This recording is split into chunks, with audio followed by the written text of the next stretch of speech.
So just putting that out there, if something's slightly above your reach, you should still give it a shot if you feel like it. There's a chance.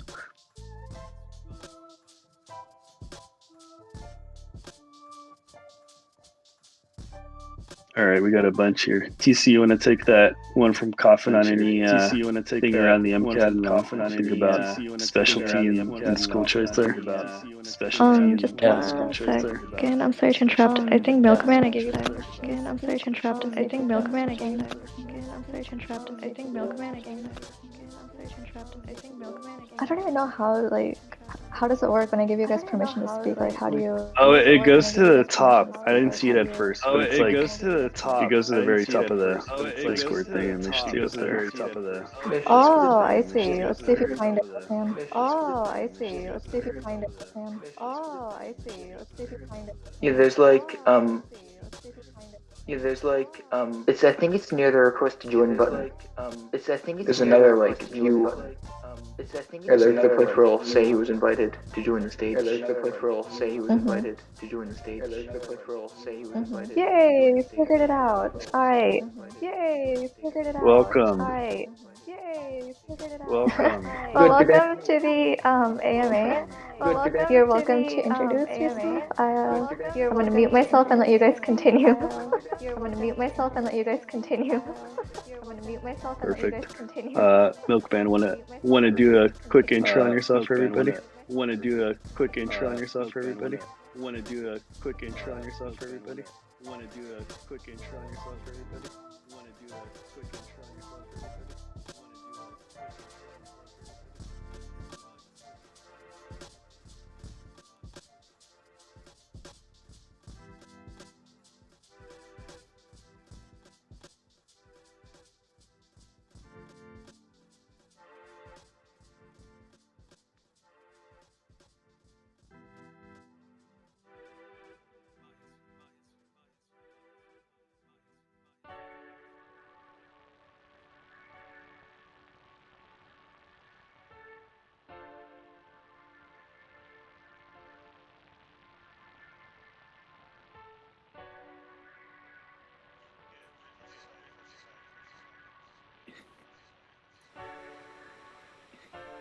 Perfect. So we're on.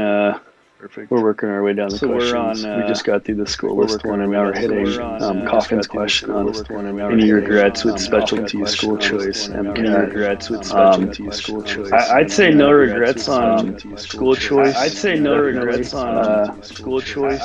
was a lot of fun. Like location-wise. We spent our years by the beach, skipping class.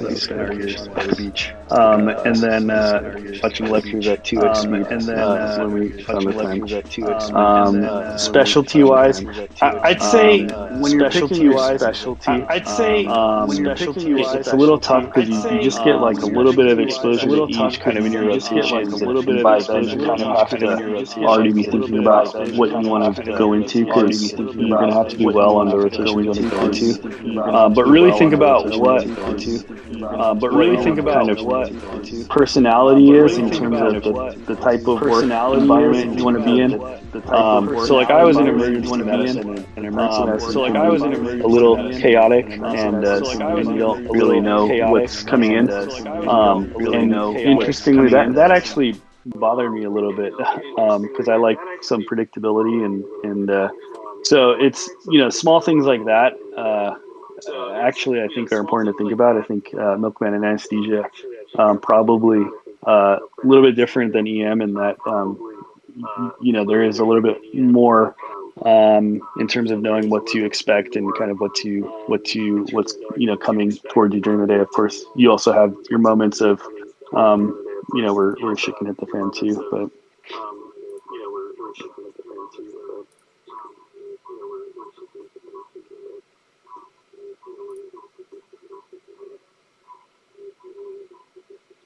I'm sorry, did you all ask me a question? I'm having some audio issues. The questions are in the AMA questions channel on the Discord. They're just going through and answering them. Gotcha. I think. Yeah. Perfect. Coffin, so You asked about any regrets as far as the MCAT goes.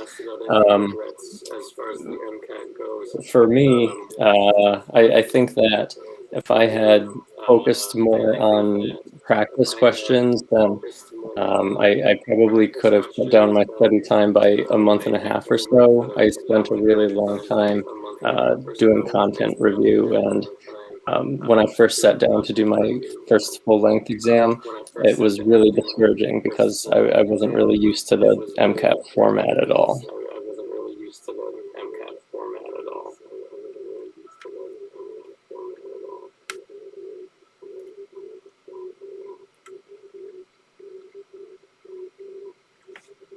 So we move forward. Seen Netflix and Goodbye. I've got a sketchy related question. Recently took the MCAT, used your own illustrated notes, and helped you stay engaged. What would be the most important considerations when making notes for others to understand? I'd say one thing that's really important and something that we try to do is there's going to be a lot of information that you get from your book, your lecture, wherever it may be, and it's really trying to distill it down to what are the few important concepts, and instead of just like typing it out in a sentence of like when you're taking your notes, I think actually being able to if you're learning a process, actually being able to draw it out. If you're learning like an algorithm, actually being able to write out all the steps of it, and then what we did in med school was we created these memory scenes with the characters and objects like you see in Sketchy, and that helped us because it actually gives you a place in your head that you can go back to retrieve the information. So like anytime you think about for us a microbe will be in the desert, for example, and we'll just kind of think back to that scene. So if you Netflix have used Sketchy, if you want to learn something new about that thing that you just learned, you can kind of bring it back to that context, and then you can mentally go back to it and retrieve it pretty easily. So I don't know what we do about that, but your mic echoing slightly seems like we're getting a little bit of complaint. Doesn't seem too bad, but if you could mute yourself when you're not talking, I think that would help. Dad, I think we could hear you.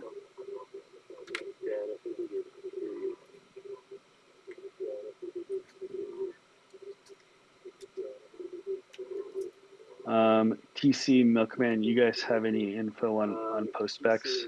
I don't have too much around that. Yeah, so I don't personally have a whole lot of info on postbacks. It's at least when I was going through, that was sort of like a last gasp desperation sort of thing. That you could try to get through that, but generally they were very expensive, and it's a year of your time, and so you'd probably be a lot better spent like retaking courses that you didn't do so well in and opting for maybe like a DO program or something instead.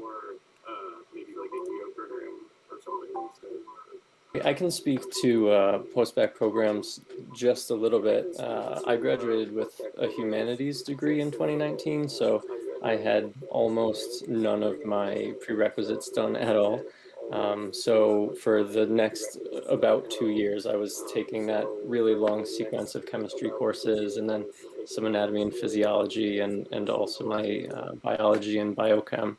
And it is definitely expensive. I'm happy that I have some humanities background. I think that it sets me apart a little bit and hopefully will be helpful as I apply. But yeah, if you're early on in your college career and can somehow work those prerequisite courses into your major, I'd recommend doing that, especially if you're paying for your own school. As far as doing a postbac just to increase your GPA, I know that there are a couple of schools, at least near me, which have special kind of pre-medical school master's degree programs and stuff like that. They're probably not super common, but they're definitely out there. You can enroll in those, and it will also sometimes give you a guaranteed interview for that school as soon as you finish the master's degree. So besides post-bac like that, there are some programs, and if you reach out to medical schools around you, you might be surprised.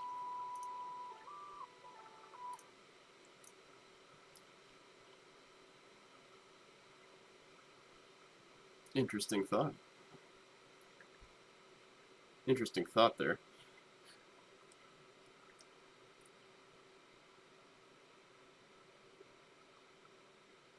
Cool. So how much would you recommend taking a gap year from Staples and Toast? I didn't. For my sanity, I kind of wish I did, but I'd say in general, I've interviewed candidates, when I was in med school. A lot of my classmates had taken gap years. I think it's actually more common than one might think. But you're always going to be asked, what did you do? And so I think if you're going to take some time off, really thinking about having a meaningful experience that you can share when you're asked about it is important. Milkman, I don't know if you had a gap year or TC you did. I did 9 semesters of college, so I had like 6 months off, which was plenty. And I didn't really. So I got asked about what I did, but I don't think anybody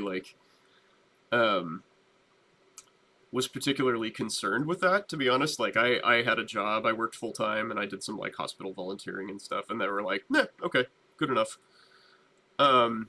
As for if you can use that time as something revelatory or useful to you as a personal growth tool of some fashion, then yeah, go for it.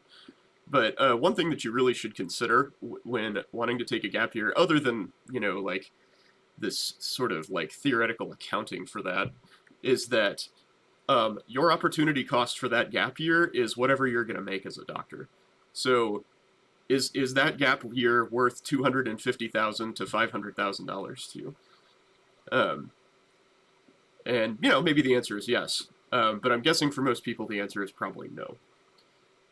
Certainly for me it would have been no. I would not have done that if I had things differently. If I had things to redo, I would squish all my college classes together in that year, and in the previous years rather, and not have that extra year. Just because it's financially smarter to do that.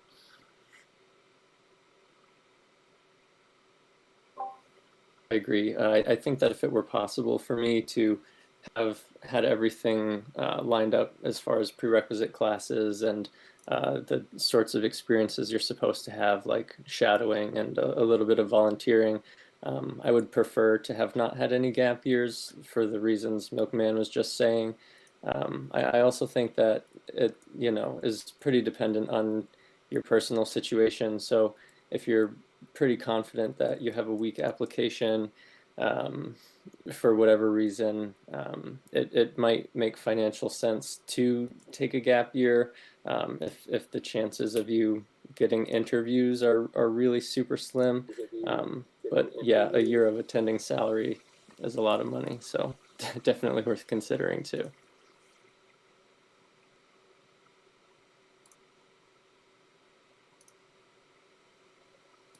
So bird poop on fire, what do you think is the most stressful part of your medical school admission journey? For me, I'd say, so admission journey, I'd say probably getting through kind of the first couple of years of pre-med and figuring out if I could even, take the classes, do well in the classes.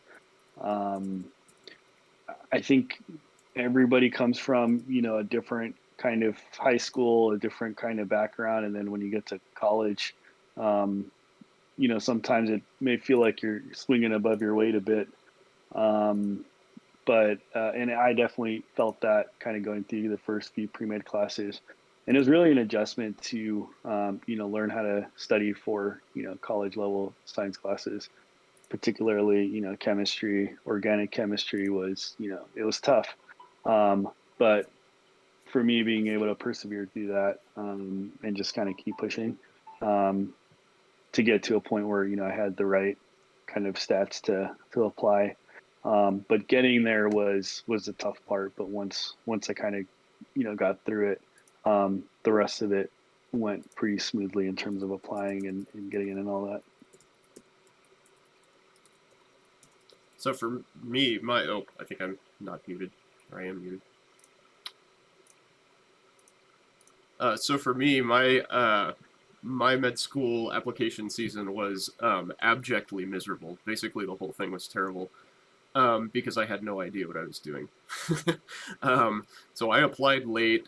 My GPA was pretty bad by med school standards. I think it was like a 3.2 ish,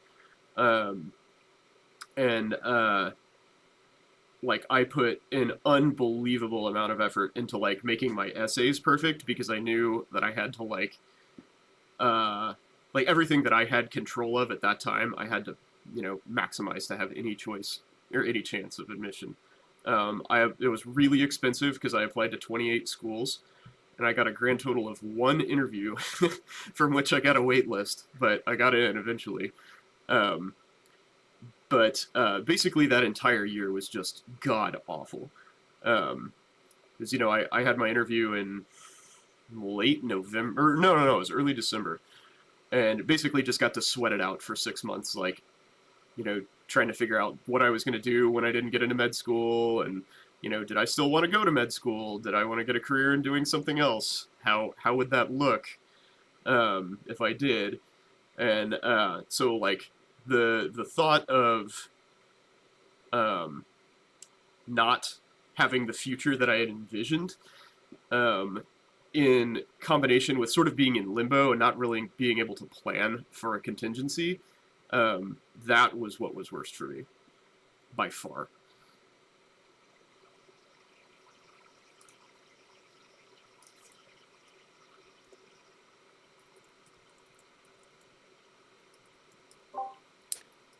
The uncertainty of the process for me, who has not made it all the way through it yet, but the uncertainty has so far been the worst part. I will say though, having a mentor, finding a mentor either through your school or a physician who's a family friend or something like that is extremely valuable. Not only do they know things that you don't know, but they also can be encouraging in times where you feel discouraged. Like, it sucks to study for the MCAT, and it sucks to study for, OChem exams. But having somebody who you can talk to and can hear about like how cool their day has been and give you good advice is worth so much. That really helped me. I probably would never have decided to pursue medical school at all had it not been for a really outstanding mentor that I met, an anesthesiologist actually. Yay! I was able to shadow, and I was like, oh, this is the coolest job in the whole world. There's no way I'm not going to try my best to do this. So yeah, find yourself a mentor. It is worth more than you could even imagine. Yeah, I would agree with that. If you can get somebody on the inside, I mean, that's helpful for every profession, right? But especially something like super convoluted and like, with a lot of hoops to jump through, like medicine. You have to like run that that weird gamut of like playing the game, but also like, excelling at everything and then like making connections at the same time, and that's really difficult for people to do. So if you can get into touch with somebody who knows what they're doing and has been through it, that's invaluable. That is a huge deal for you.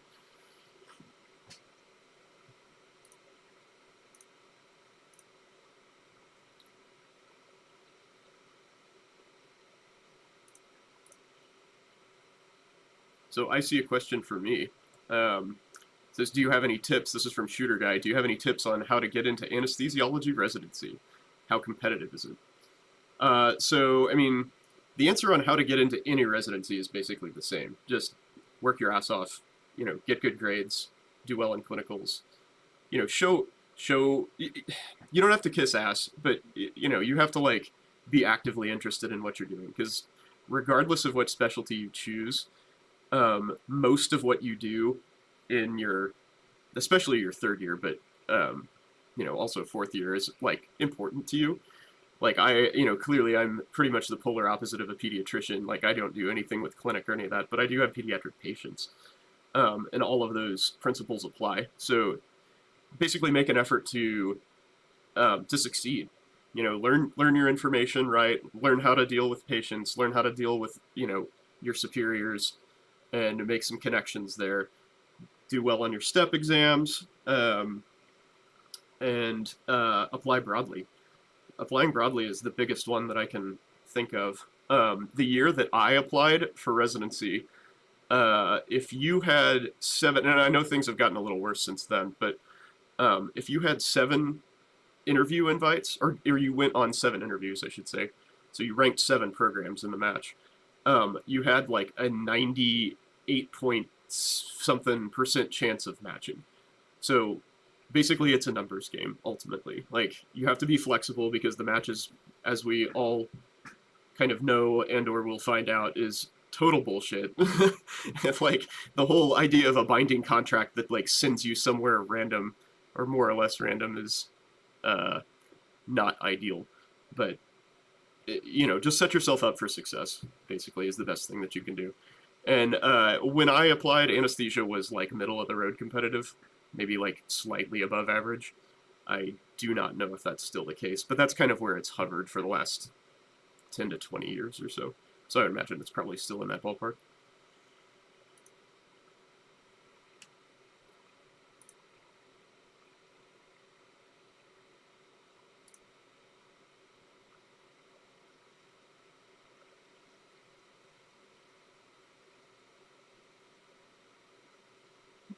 Yeah, and in general for residency, I'd say be cognizant of the fact that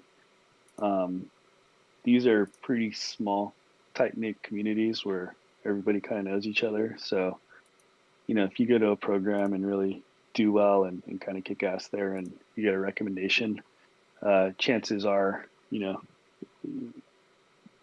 people will know that person. And Yeah, so, yeah, so that plays a big part in it, where, if I got a recommendation and I know the person that wrote it, and it's shining, I'd feel a lot more comfortable bringing on that person as a resident, and really functioning on your rotation. So if you want to go into anesthesiology, really functioning on that rotation as an intern, which means you come in and you already know what to do and you've studied, less so coming in kind of, blank slate and just like learning on the rotation.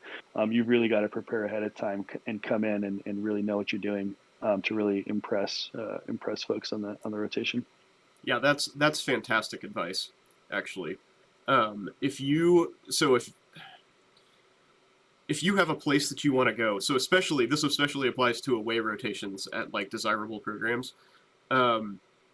If you want to go somewhere, I would take like a quote practice rotation in whatever specialty you're interested in first, so you kind of know what time it is.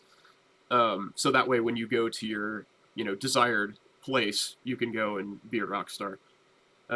That's everybody sort of expects med students to be like bumbling idiots, basically. So if you can exceed that expectation, the more you can exceed that expectation, the better, basically. So yeah, I mean, again, that especially applies to like desirable competitive programs. Like anything that you can do to make yourself stand out in a positive way is a good thing.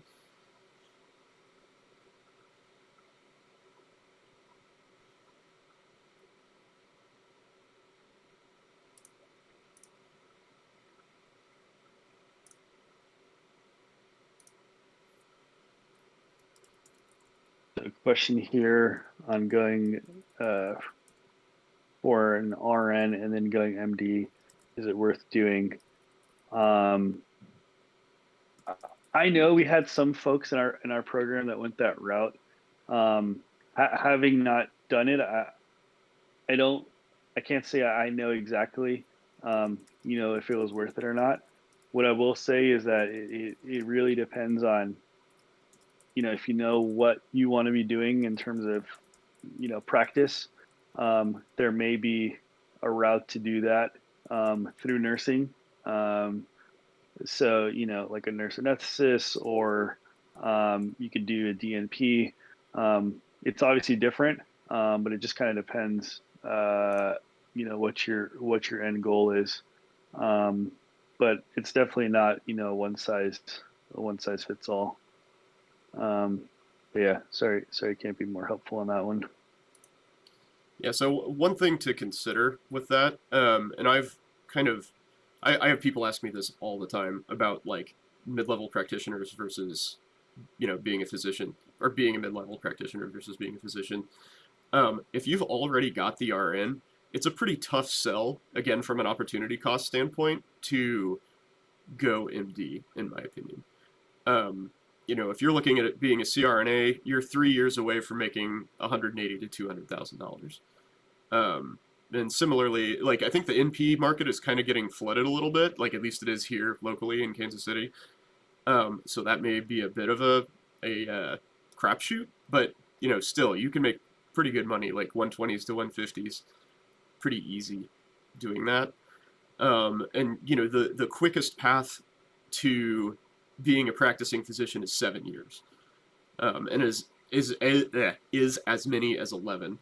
So, at the very low end, you're talking about a difference of like $600,000 up front, that you're giving up to do the MD path. If you understand all of that and you still think it's worth it, then yeah, go for it. But just keep in mind that it's going to be a very, very expensive thing for you to do in the short to medium term. And realistically, you could probably do a whole lot of what you would be doing as a doctor with an advanced practice degree of some kind for nursing.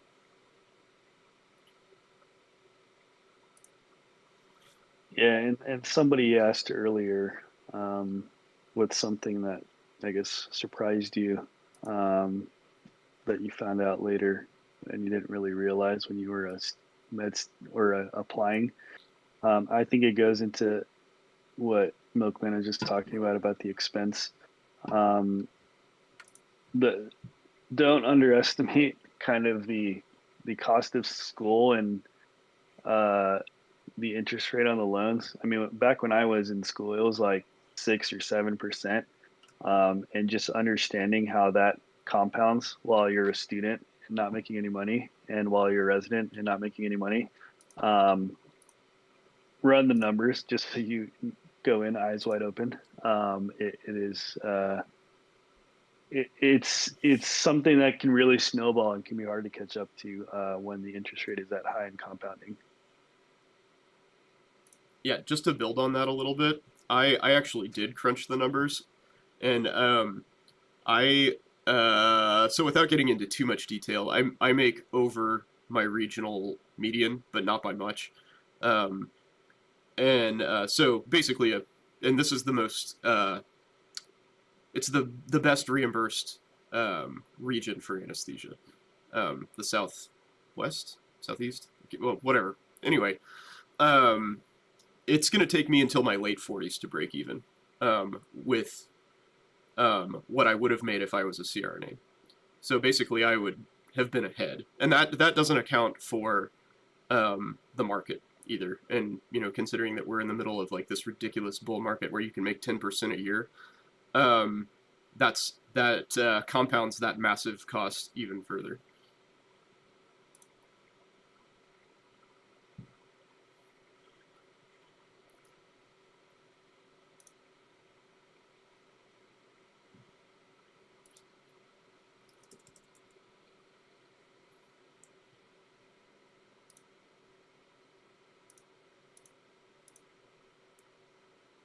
BCRNA is the summary. I mean, Yeah, or an anesthesiologist assistant.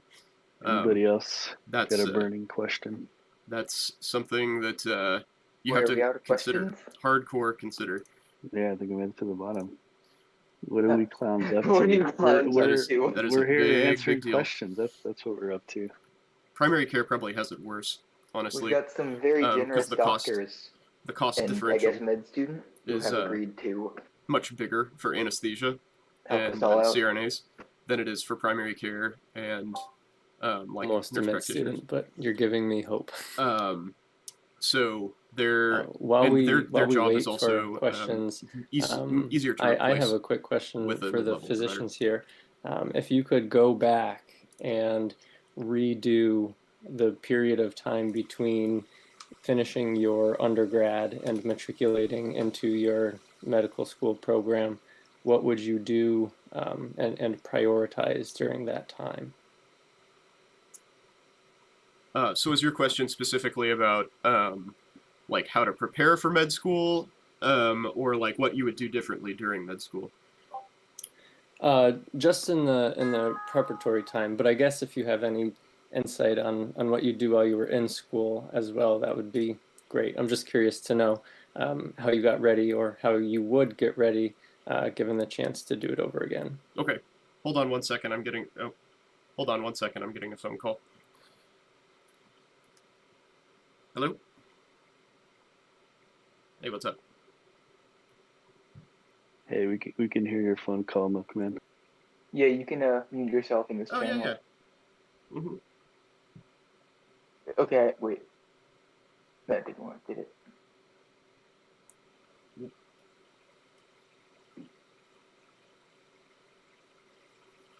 Okay, what room? Hey. Yo, Milkman, you hear us? Because you're not muted. Okay, I'll be there shortly. Bye. Sorry, guys, that's a drawback of being on call. Yes. Oh, we were trying to say we could hear you. Talking. Okay? Well, that's fine. There was no patient information. No patient information communicated. If you had leaked anything important, I would have just disconnected you. Fair enough. I appreciate that. Yeah. So, what I did to prepare for med school was a grand total of nothing, and that's what I recommend you do as well. Just by virtue of having taken all of the prerequisite courses and stuff, you're as ready as you're gonna be. A lot of people try to like pre-study or something for the first couple like weeks or something of med school, but I think that's a huge waste of time. Basically just show up and be ready to get hit with a knockout blow in terms of workload.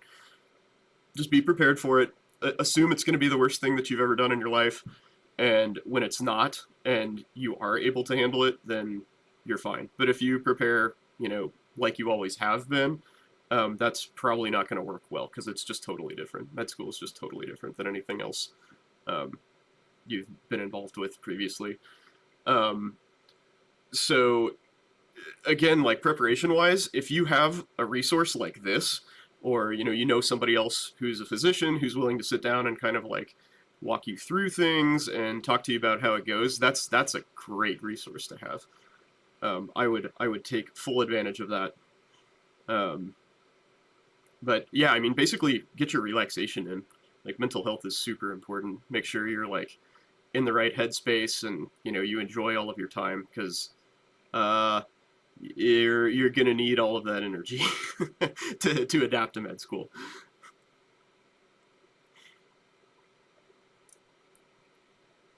I 100% agree.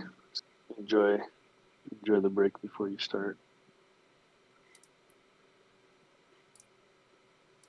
All right, guys, I have to go do a labor epidural. I'll be back in about 15 minutes. Sorry.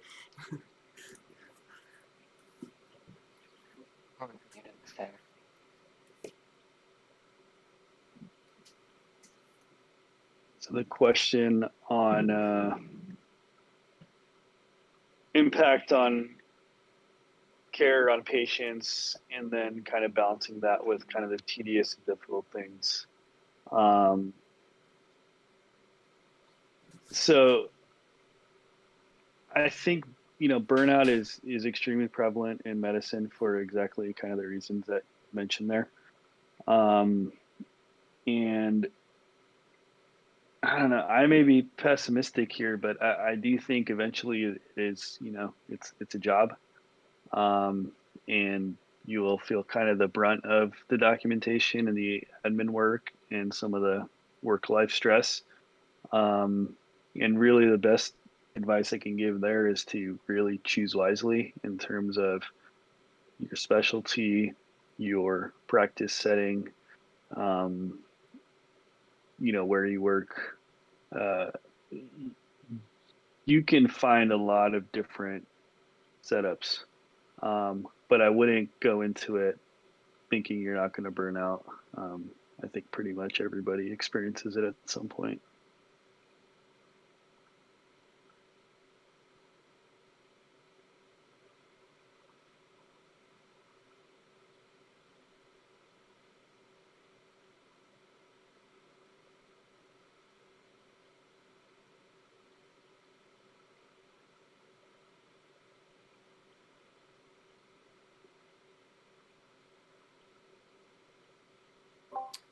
What are some ways you think that you can realistically tackle issues like burnout proactively? Are there certain things that you can be wary of or participate in to kind of handle that as it comes?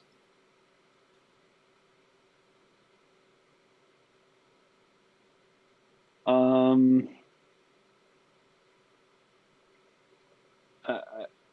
I think you've got to make time for yourself.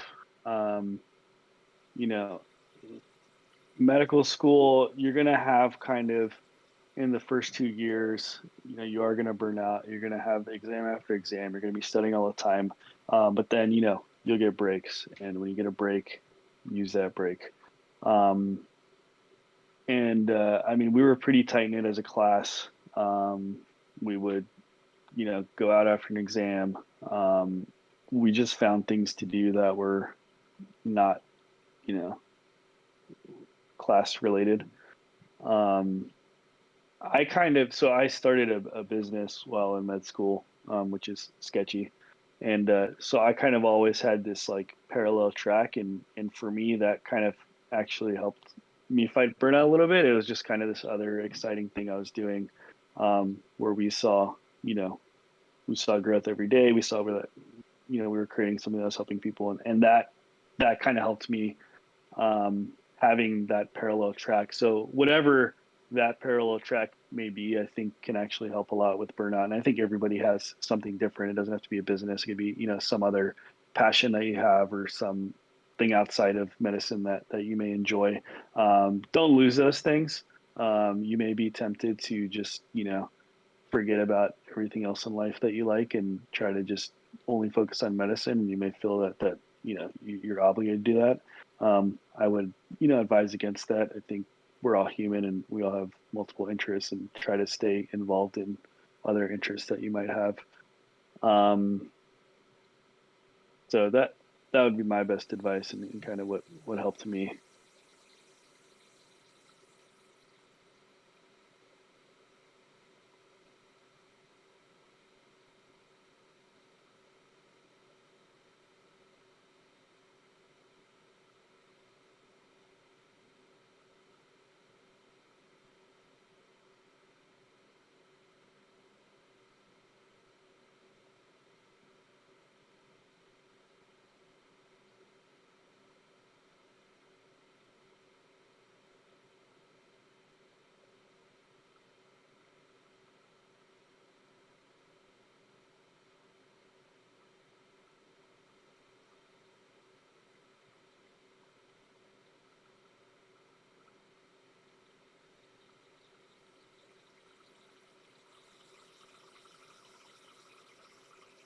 All right, how's it going? Seems like it's going great, to be honest. This Getting a audio lot. turnout. I'm not pre-med, but we're getting great information. Wow. This turnout is amazing. I just got home, so if you guys need me, let me know. But we did schedule this for about an hour as a way to respect everyone's time because I think Milkman is literally on call tonight, right? But Milkman is doing like a epidural right now. He stepped away. Oh, wow. That's I know, like, amazing. he got a call and had to like leave, and he said he'd be back in 15 minutes. Everybody got the legit experience. Yeah, we even heard him on the phone. If we keep getting questions, and these guys have time, I'd say just keep it going until either we're out of questions or they don't want to stay anymore. Sure, I do want to be respectful to everybody because I know I told them all like to schedule for an hour, but Yeah. you guys are welcome to go as long as you'd like. I won't Yeah. be the one to stop it. Yeah, I will have to drop at 6. Well, 6 my time, but Mhm. I'm happy to answer questions like later if people want. Netflix, this would be a really long answer because it's, you could write a novel about it. But I mean, I think one of the most important things is that, I mean, we basically learned everything, right? We were 3 med students that just kind of started doing this thing. We had to figure out how to, actually create the content, put it up online, create, some actually have people find it, and then kind of build a product around it. And we had to learn everything from product, brand, design, marketing, sales, and then content. So we basically learn everything on like how to run a business while running it. And I think we just got really lucky because we found a method of learning that works well and people found useful. But yeah, lots of lessons learned there. And I'd say one of the biggest things was that you don't have to have all the answers when you start, and just kind of putting yourself out there, and kind of learning as you go is okay. And you can go a long way just doing that and finding the right kind of team and partners to do it with. So when on exploring specialties, maximize exposure early. That's a good question. I feel like some people, I mean, you have like the camp of people who are like, oh, I knew I wanted to be a surgeon since I was like 7. And then you have the group of people who are like, I have no idea what I want to do. I think when I was in undergrad, I did some shadowing. Um, that was helpful, but I didn't really do a wide breadth of shadowing. I shadowed an anesthesiologist. I shadowed a surgeon. And then I did some volunteer work. Some of that was in the emergency department. Some of that was in cardiac. It was a cardiac catheterization lab. But there's so many other specialties out there that I just like never even experienced. And when you're in med school and you're doing your third year rotations, you don't experience all of the specialties. But you kind of have to make a decision. So like, if I wanted to do like optho or like radiology or something, like I had no idea because I never even spent time doing that. And then once you're in med school, you kind of have less time to, do that if you're already on a rotation or you're already studying. So I'd say when you're an undergrad, try to shadow as much as you can. I think physicians are, especially for undergrads, very open to having you be there, and just speaking to you and giving you advice, just telling you about their world and specialty. I think there's just like it feels good to help folks that are on the same path that you were once on. And as a student, you can basically ask anybody for anything. So use that, and just dip your toes everywhere, and just kind of see and kind of understand what you might like.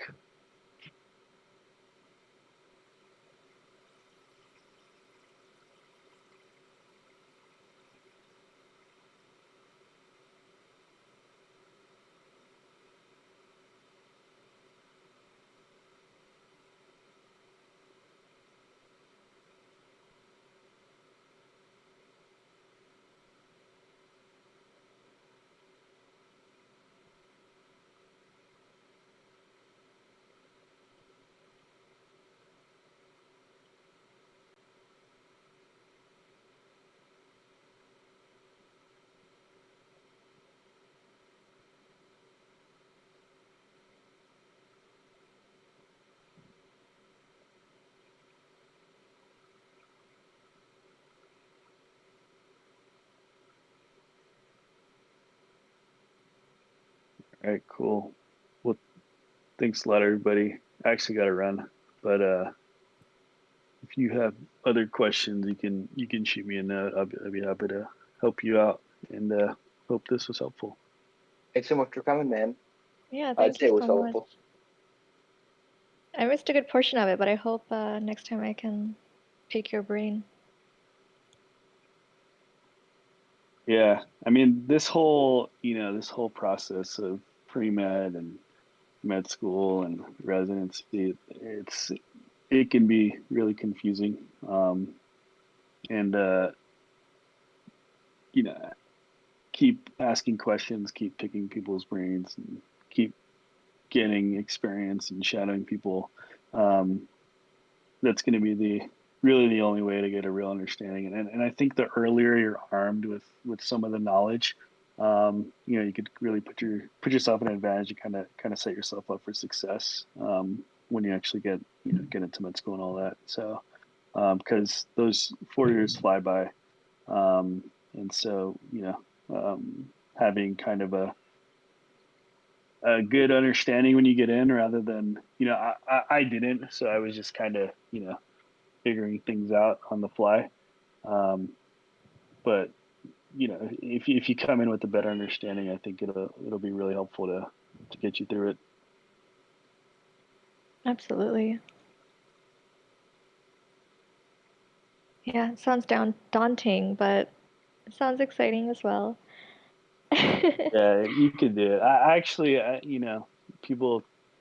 There's a lot of med school scary and residency scary, but I look back. Those are really good years of my life, and actually, I look back fondly at the time that I spent. So it might sound crazy, but it was a good experience, and you learn a lot, and you meet a lot of great people, and you do a lot of great things. So don't don't fear the path. Well, thank you so much for sharing some of your experiences and thoughts with us today. We really appreciate Cool. it that you're taking time out of your schedule for us. Yep. All right. Thanks, Yeah. everybody, and good luck. Thank Bye. you. Same for you, TC. Thank you for taking time out of your schedule for us. Oh, absolutely. Yeah, this is super cool. I mean, the opportunity for people to be able to just ask physicians any sort of questions at all is really awesome. And I was saying this a little bit earlier, but it was something that, I would say the single most helpful thing that I've been able to do in this whole journey, though I'm very far from finishing it, been talking to people who have already been down the road. Yeah, so this is super cool of you guys to do, and also for the doctors to volunteer their time for. Yeah, it's exciting. And also, I don't think I've told you, but congratulations on your score. That is fantastic. Oh, thank you so much. And I think Netflix is in the audience here. Congratulations to Netflix. That was an insane score. Yeah, absolutely. I saw that. I saw like a verified score somewhere, and I saw like, oh my gosh. But I was like in the office, so I couldn't really like take time to congratulate you. But take this one, please. Speaking of that, I just verified Henpex today. Also, congratulations. Fantastic score. Henpex? Yeah, in the Oh, audience. they're in our audience. Hey, Yeah. congratulations. Yeah. Well, thank you so much, everybody, for joining. This was great. Hopefully, we'll do more in the next few months. Can't really guarantee because July and August are really packed for the entire mod team, so we had to kind of pack everything into the month of June. But maybe if you guys want more sessions like this, let us know. And if you want your score verified, message one of the mods with your scores, like screenshot, cross out your name, double AMCID, and everything. And thank you, Milkman and TC, for joining, and thank you, Rev, for moderating.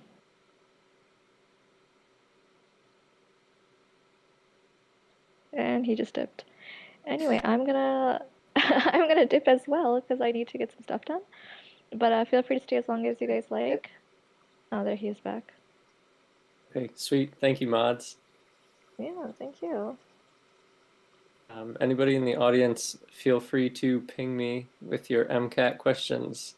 I'll probably head out from the AMA now, but I'll be hanging out on Discord for, I don't know, the next year. Have a good night, guys. Good night.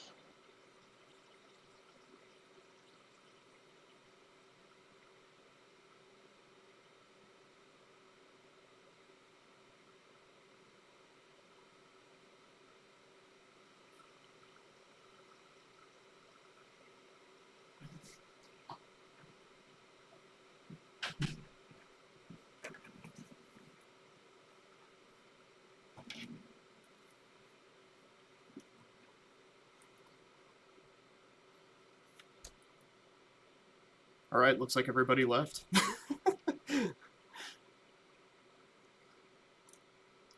Is anybody still here? Looks like I might be the only one, but 14 people still listening. That's something. Hey, sorry about that. The rest of the group kind of dipped because they had prior engagements. Oh, okay. But, Well, I have a prior engagement, but I'm here. So, yeah, I heard you had to go place an epidural or something. I did. I had to go put a labor epidural in, which of course is on the opposite side of the hospital. And I mentioned to you that, you know, we're usually pretty quiet on weekends. We did one case at 7:30 that took 8 minutes, and I get 2 calls within half an hour when I have something, you know, have an obligation. So we jinxed it, right? Yeah, exactly. Oh. Well, did people get their questions answered? I'm happy to go back and answer some of these physician questions that are back here, if anybody's still interested in that. But whatever works. Feel free to paste them into AMA. We initially planned this for an hour because we wanted to be respectful of everybody's time, but Milkman, if you're willing to answer more, like, I'm happy to moderate. Okay, sounds good. Well, yeah, I'm open, guys. I'm at the hospital for 24 hours, and you know, I may have to dip again at some point, but again, that's fairly unusual for my you know, my weekend calls. Private hospitals are awesome. Oh, you're in a private hospital? I am, yeah. It's a small community hospital, well, medium-ish community hospital. I think it's like 160 beds or something on the edge of the Kansas City area. So, yeah, it's I don't think it gets any like government funding, but they're doing pretty well, as I recall. We sort of got a financial update when COVID hit, and you know, everybody was, you know, there weren't any like elective surgeries and stuff, and the CEO basically sent out an email. It was like, don't worry, we got this, we're fine. So that is really neat. Mm-hmm. I recommend it. It's been my experience that this sort of job, kind of the peripheral, like jobs on the peripheries of a city, are kind of the ones that are most desirable, honestly, because they're still sort of like trying to attract people away from the city, and therefore have to, like, you know, offer you relatively lucrative contracts. But at the same time, you can still live in the city. And like in my case in particular, I drive against traffic, so like I live about 17-ish miles from this hospital, but it takes me like less than 25 minutes to get here. That's good. I mean, as long as you're driving against traffic. Yeah, no, it's awesome. I dig it. I'm very happy with my job. So as much as I kind of beat this, you know, I probably would have been a mid-level thing, I'm super happy where I am. No I remember you complaints. talking about mid-levels and how if you had to do all of this all over again, were you always recommended going mid-level? So I don't necessarily recommend going mid-level, but I do recommend considering it very seriously. So for me in particular, like, I say that I probably would have been an anesthesia assistant, because with that, it's so it's a master's program, and like I went into college with like 44 hours of credit. I did a ton of AP classes in high school and did well on the exams. So I theoretically could have graduated college in 2 years. And so I would have been in AA by the time I was like 23. So I have no idea what I would have done with a $200,000 income at age 23. Uh, and that sounds pretty awesome. But at the same time, like a big draw to like medicine in general and anesthesia in particular is like power, to be honest. Like I want to be in charge. And I want to like know everything and be able to like manage really complex situations, and I want to be challenged rather than just kind of like be somebody in there, going through the motions and like following algorithms and stuff. So like I say that I probably would have been in AA, and I honestly probably would have, but that probably wouldn't have like scratched all those itches for me. So that's something that you really have to consider. Like if you want to be the boss, and there's nothing wrong with that. Like let's be clear, there's absolutely nothing wrong with wanting to be, in charge and respected and in authority in what you do. And if that's important to you, then medicine is great for that. It's a really, really good profession to be, at the top of your game. I've heard that from like a couple of doctors who said like if you can't see yourself not being the boss, you better go the doctor route instead of like nursing or physician assistant. Mm-hmm. But I think maybe didn't they change the name of physician assistant to something else lately? Associate, I think. Yeah, I think they're pushing to change it to physician associate. I don't have strong feelings either way on that. There's some people who are outraged and say it's confusing, and I don't know. I don't have the energy to get worked up about things like that, quite frankly. I don't see why you would. Mm-mm. Some people are very like protective of their doctor's status, and I don't care. Mm-hmm. I pretty much feel like you can call me whatever you want. Like most people just call me by my last name, no doctor necessarily, and like I don't care. It doesn't bother me. Like I'm a very casual guy. Like as long as everyone understands like the chain of command when shit hits the fan and somebody's life is in the balance, that's fine. I do not care. I don't like want deference or anything, but know who's in charge when things are going wrong, and that's all I ask. I like the way you put that. That's a really eloquent way of describing it. Like when things go wrong, know who's in charge, what's the hierarchy. Yeah. I like that. It's a good environment to work in, especially if it's like relaxed until things need to be what's the word? I don't even know what the word Serious? is. Serious, yes. So I actually have a very interesting story about that. Well, interesting to me at least. Maybe not to anybody else, but I guess we'll find out. So at KU where I trained, there were a couple transplant surgeons who were absolute 100% badasses. They were awesome at their jobs. They had amazing outcomes. So if any of you have ever been involved in liver transplants, you know what a giant surgery that is. These guys turned it into basically a big belly case. They would do liver transplants in under 3 hours, like routinely. Normally that's a 10 to 12 hour surgery with tons and tons and tons of blood loss, and the patients do really bad and they're in the ICU forever. Like about half the time we extubated their patients in the OR, which is like unheard of. So where I'm going with this is these guys would rock out. They loved heavy metal, and they would just blast it the entire case. And then, so the most dangerous part of a liver transplant is reperfusion. So when you reperfuse the liver, like lots of things can go wrong. Like you make the patient cold and mess up their clotting factors. You flush a ton of potassium from all the like dead liver cells into their system. Like, so basically you mess up their electrolytes and like all their enzymes all at the same time. And so things can go to hell really fast. So they're just like blaring this metal, and then they're about to reperfuse, they turn it off. So they just like turn their game face on, get the liver reperfused, stabilize the patient, and then the metal comes back. And that's sort of like a, you know, more literal version of what I'm talking about, where like, you know, when you need to be serious, and like respect what's going on around you. But then other than that, it's all cool, right? Like we're all friends, we're all working together. There's no reason to be like a jerk or like push people around until it matters, you know, until it really matters. So I enjoyed that. I like that.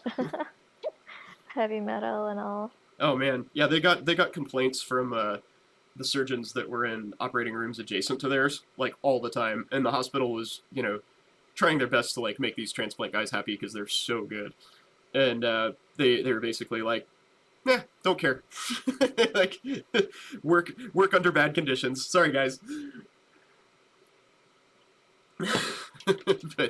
but they actually brought in their own speakers, like they wired the room with their own computer speakers, and man, they like to rock out for sure. That's really funny. I like that. I mean, gotta do what you gotta do, man. I don't blame them. I loved being in their room. Those guys are amazing. I like that. That's fun. Hey audience, I see that you guys are still lurking. If you have any questions, feel free to put them in the AMA question channel. Yeah. Hey, 13 Well, people we're just hanging listening. out Surely here. you have some questions. Oh, so I see a question that I like from Win. So it says, I know that Sadudi mentioned, maybe this has been addressed, but I'll toss in my 2 cents. Sadudi mentioned not having as much time as he thought he would exploring specialties. I think that's a huge problem in med school, to be honest. Especially with like subspecialties. Most med schools are like very preoccupied with getting you exposed to like all the primary care specialties, which in a sense is a good thing because that's all the like basics, right? So like family practice and pediatrics and internal medicine, obstetrics, you know, that's all the, you know, foundation of a good medical education. So you need all of those things, and it is important to rotate through all of those specialties and get exposure to them. But at the same time, you leave things like ENT, urology, anesthesia, cardiothoracic surgery, like, you know, there's like, especially the surgical subspecialties get shafted in this, but, you know, then there's cardiology and GI and like all of these other like, you know, fellowship track sort of things that you'll never see. And that's a huge problem because a, you know, sizable percentage of people go into those specialties.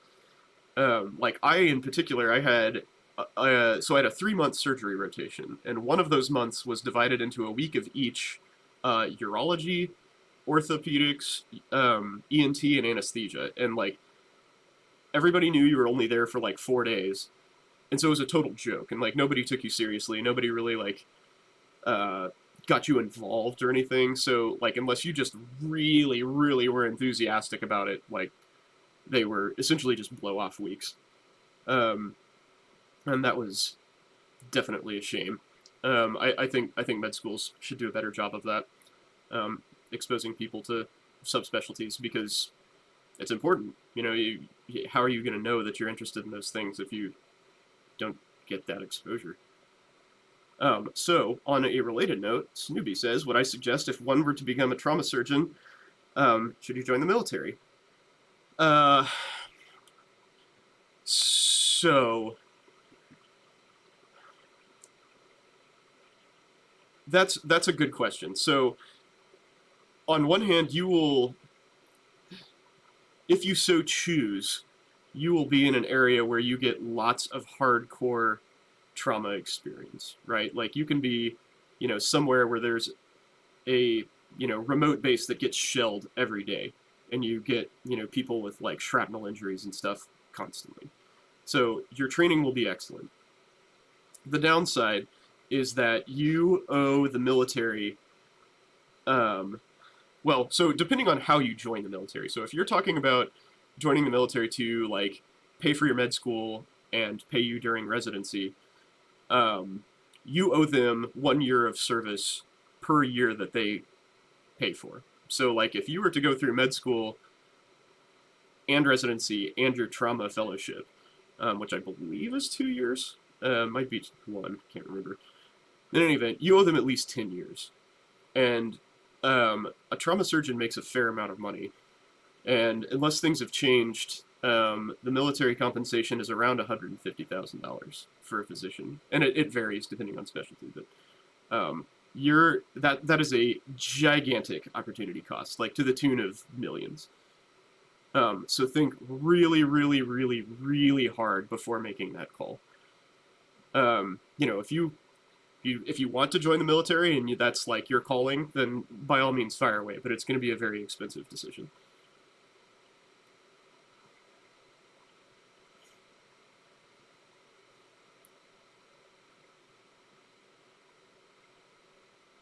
Yeah, great service to the country at the expense of your mental health and sleep.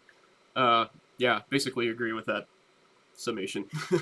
But, I 100% respect anybody willing to sacrifice of themselves on that level. That is not for me. That's not a decision that I would make. But, obviously the military needs trauma surgeons. So that's a huge deal. That's amazing if you're willing to do that.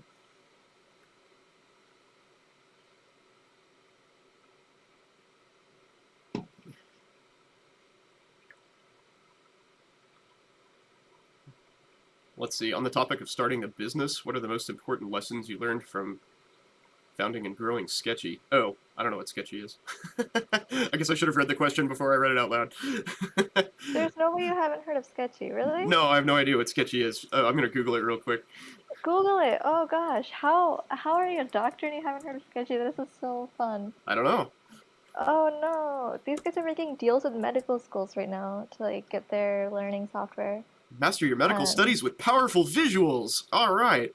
It's like what do you say? The Method of Loki or like Mind Palace in a video form. It's really cool. Kid And these putting on guys have done pirate- such a great job, and they're getting like deals with medical schools, so all incoming students would have like Really? subscriptions to Sketchy.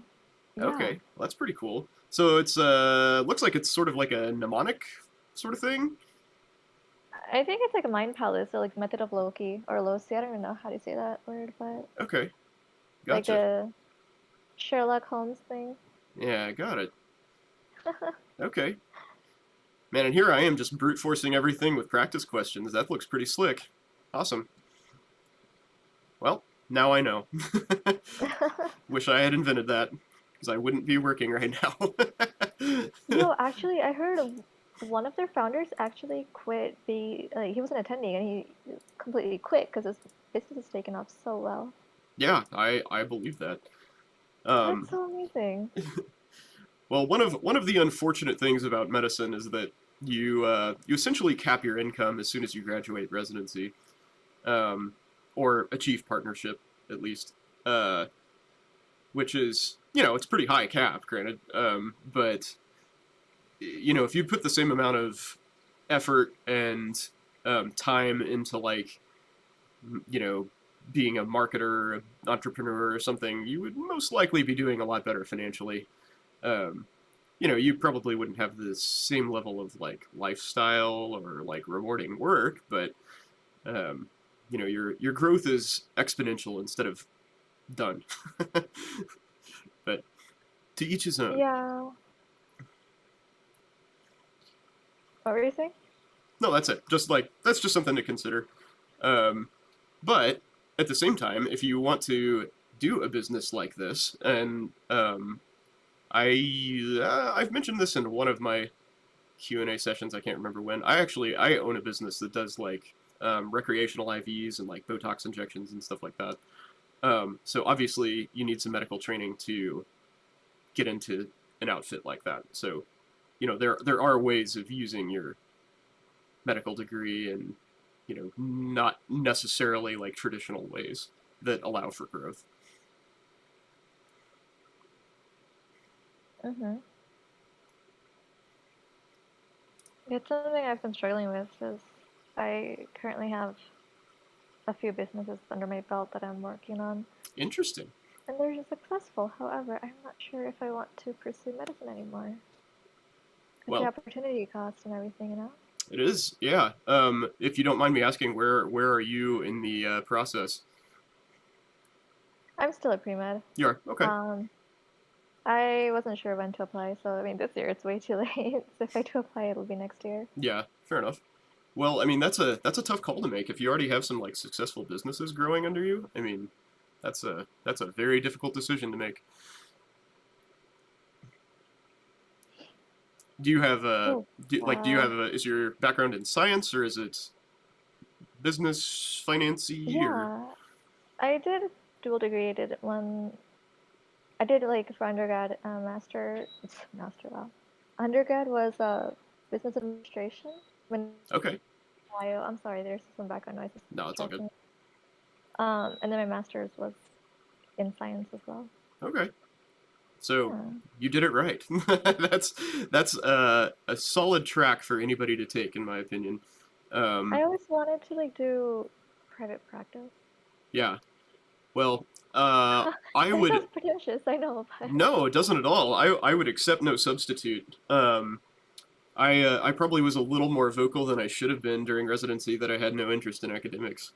Because I sort of eliminated my fallback plan of working at my home institution, which is not necessarily a bad thing because that was a really bad place to work at the time. But anyway, yeah, I mean, I am definitely a private practice kind of guy. I like the independence and like the atmosphere at my hospital is a very kind of like good old boy sort of thing where like nobody rocks the boat unless it absolutely has to be rocked. And what that means on a day-to-day basis is that basically everybody just leaves me the hell alone, and we do whatever we need to do to like get through the day and take care of people. And as long as the bottom line is there, nobody cares, and nobody's in your business. So that is where I want to be. Wait, I mean, since you work in a private hospital, can you consider yourself to be private practice? Yeah, we're an independent group. We contract with the hospital. Okay. One of the few. Yeah. That's a dying breed. There are not too many more independent groups in any specialty. Really? Mm-hmm. Yeah. What about like dermatology? Aren't they like super independent? So I think things like dermatology and plastics, where there's very high demand for lucrative outpatient procedures, like specifically Botox and like small, like mole removal kind of stuff that you can do easily in a freestanding clinic, they are more resistant to this like corporate buyout thing that's happening to most other specialties, and also things that are very like and when I say things, I mean specialties that are very like elite, like cardiothoracic surgery, like interventional cardiology, things like that require a crap ton of training. They are also going to be resistant to that because there are just so few of those people around. That they can pretty much dictate the terms of their contracts without having to like rely on a corporation, and it's also difficult for a corporation to like round up enough of them to like send them around.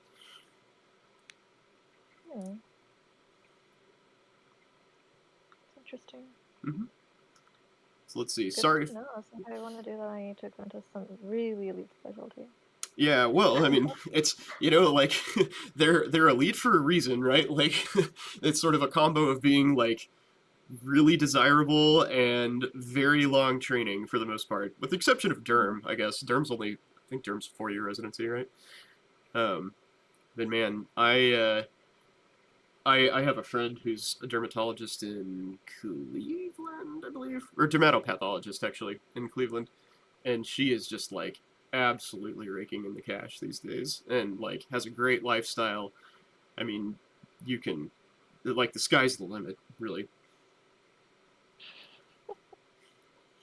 Let's see. Great. So Snooby says, yeah. sorry for being naive, but why is it not financially right to apply for med school if you can pay it off once you graduate? Why is it not financially right to apply for med school if you can pay it off once you graduate and after residency? So here's the issue. The vast majority of people will have to take out government loans to pay for med school. The I can't remember what the average med student debt is, but it's very high. It's 6 figures. Me personally, I was taking out like $50,000 a year in loans. I think my school's like 37 grand, and I took out some like cost of living stuff because you can't really work in med school. And I had, I was a college student. I had zero like savings or capital to work with. So federal loans are at 8.5%, which is basically predatory for all intents in this situation. So you can theoretically pay on that during residency, but there's not really a lot of point to doing so because you still make like $15 an hour in residency. So you won't even be able to pay for your interest, most likely. I couldn't. So that all of that interest is going to capitalize and compound at 8.5%, or whatever the weighted average of 8.5% and whatever you can get from Stafford loans is. And for me, that shook out to like 6.5%, I think, at the end. So yeah, you can pay it off, sure, but you're going to end up with a house, like a house payment without a house, at the end of things. So that's why not. And by contrast, if you do something else in the medical field, like practitioner-wise, so like nursing is like getting your NP is 1 year, right? Being a CRNA or an anesthesia assistant is 2.5 to 3 years. So you have to consider that they will be making their full income for that time, or going into finance, right? You've got, med school plus 3 to 7 years of residency to, grow your career. And again, if you're willing to spend, 60 to 80 hours a week growing that career, you're going to be very successful in the finance world. So again, like the opportunity cost is gigantic. So what do I think about the corporation-run clinics in medicine? I mean, it's going to happen, right? Like the bottom line, unfortunately, like all of us working in medicine are about patient well-being, right? Like we're all here to take care of people. That's just sort of a given. But people in administration and running private hospitals and things like that are about profit. And so those two forces kind of have to come together at some point. But ultimately, the ones at the top of the heap are the for-profit people, right? Like that's the board of directors is non-medical.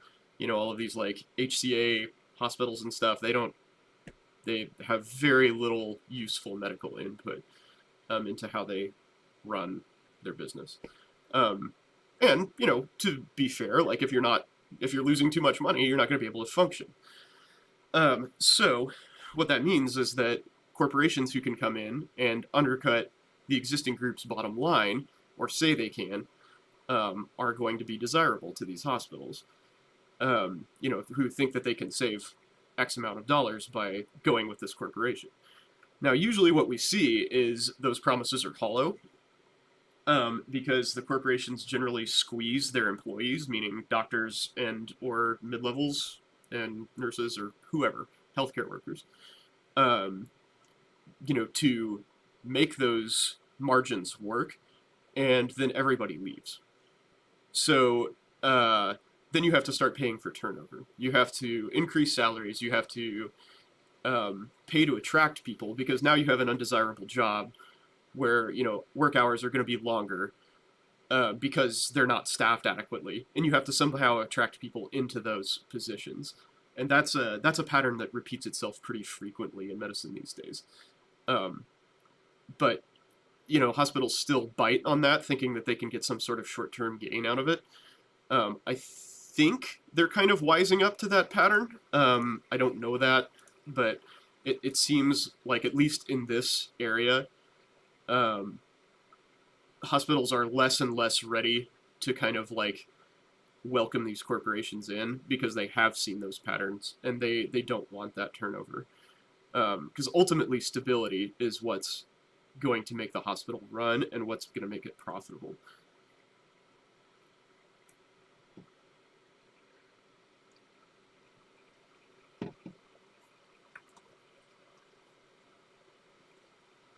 Yeah, no problem. Thanks for your question. It's a good question.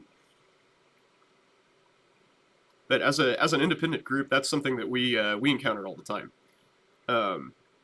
We constantly have to like weigh the threat of our group getting bought out and or undercut. It's fairly unlikely that will happen, because again, we're sort of a we've scratched the hospital's back for so long, and we operate very efficiently. We're as a whole, our physicians are in the like 85th percentile-ish of production, and we get paid 50th percentile. So that's going to be really tough to replace. It'll be very hard to get another group in here that would be willing to put up with the same conditions.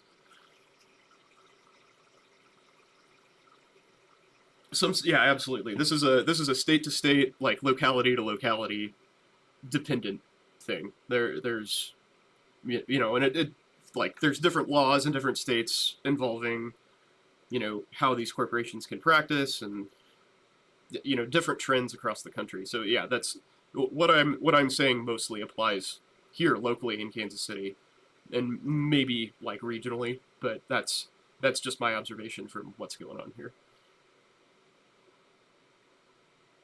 A lot of med corporations. Yeah, so here in anesthesia in particular, there's not like there's North Star and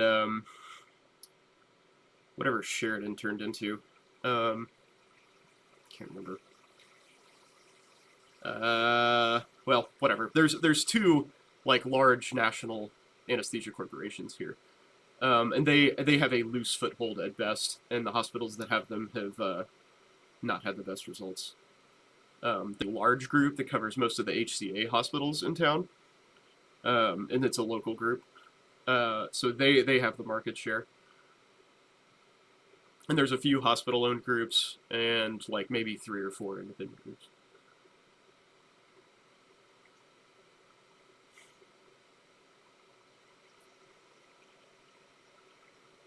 Wynn's going to take over moderation. Okay, sounds good. Yeah, we don't want you to get cranky. That's no good. Nobody needs a cranky moderator.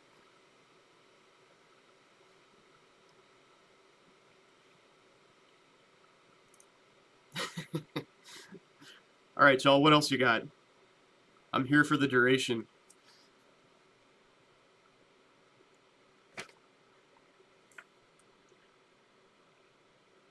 Yeah, I do apologize for dipping out in the middle of the Q&A session there. I've done a grand total of nothing all day today. I had about an 8-minute hip manipulation to start the day, and literally did not get a phone call until 6:45 p.m. when the ICU called me to go put lines in, and then I had to do the epidural, so that figures. But that is the nature of the game, folks. When you are not in a clinic setting, you never know when you're working or what your hours are going to be to a large extent, especially if you're in like a surgical specialty. So that's a fair drawback of what I do, is my schedule is all over the place.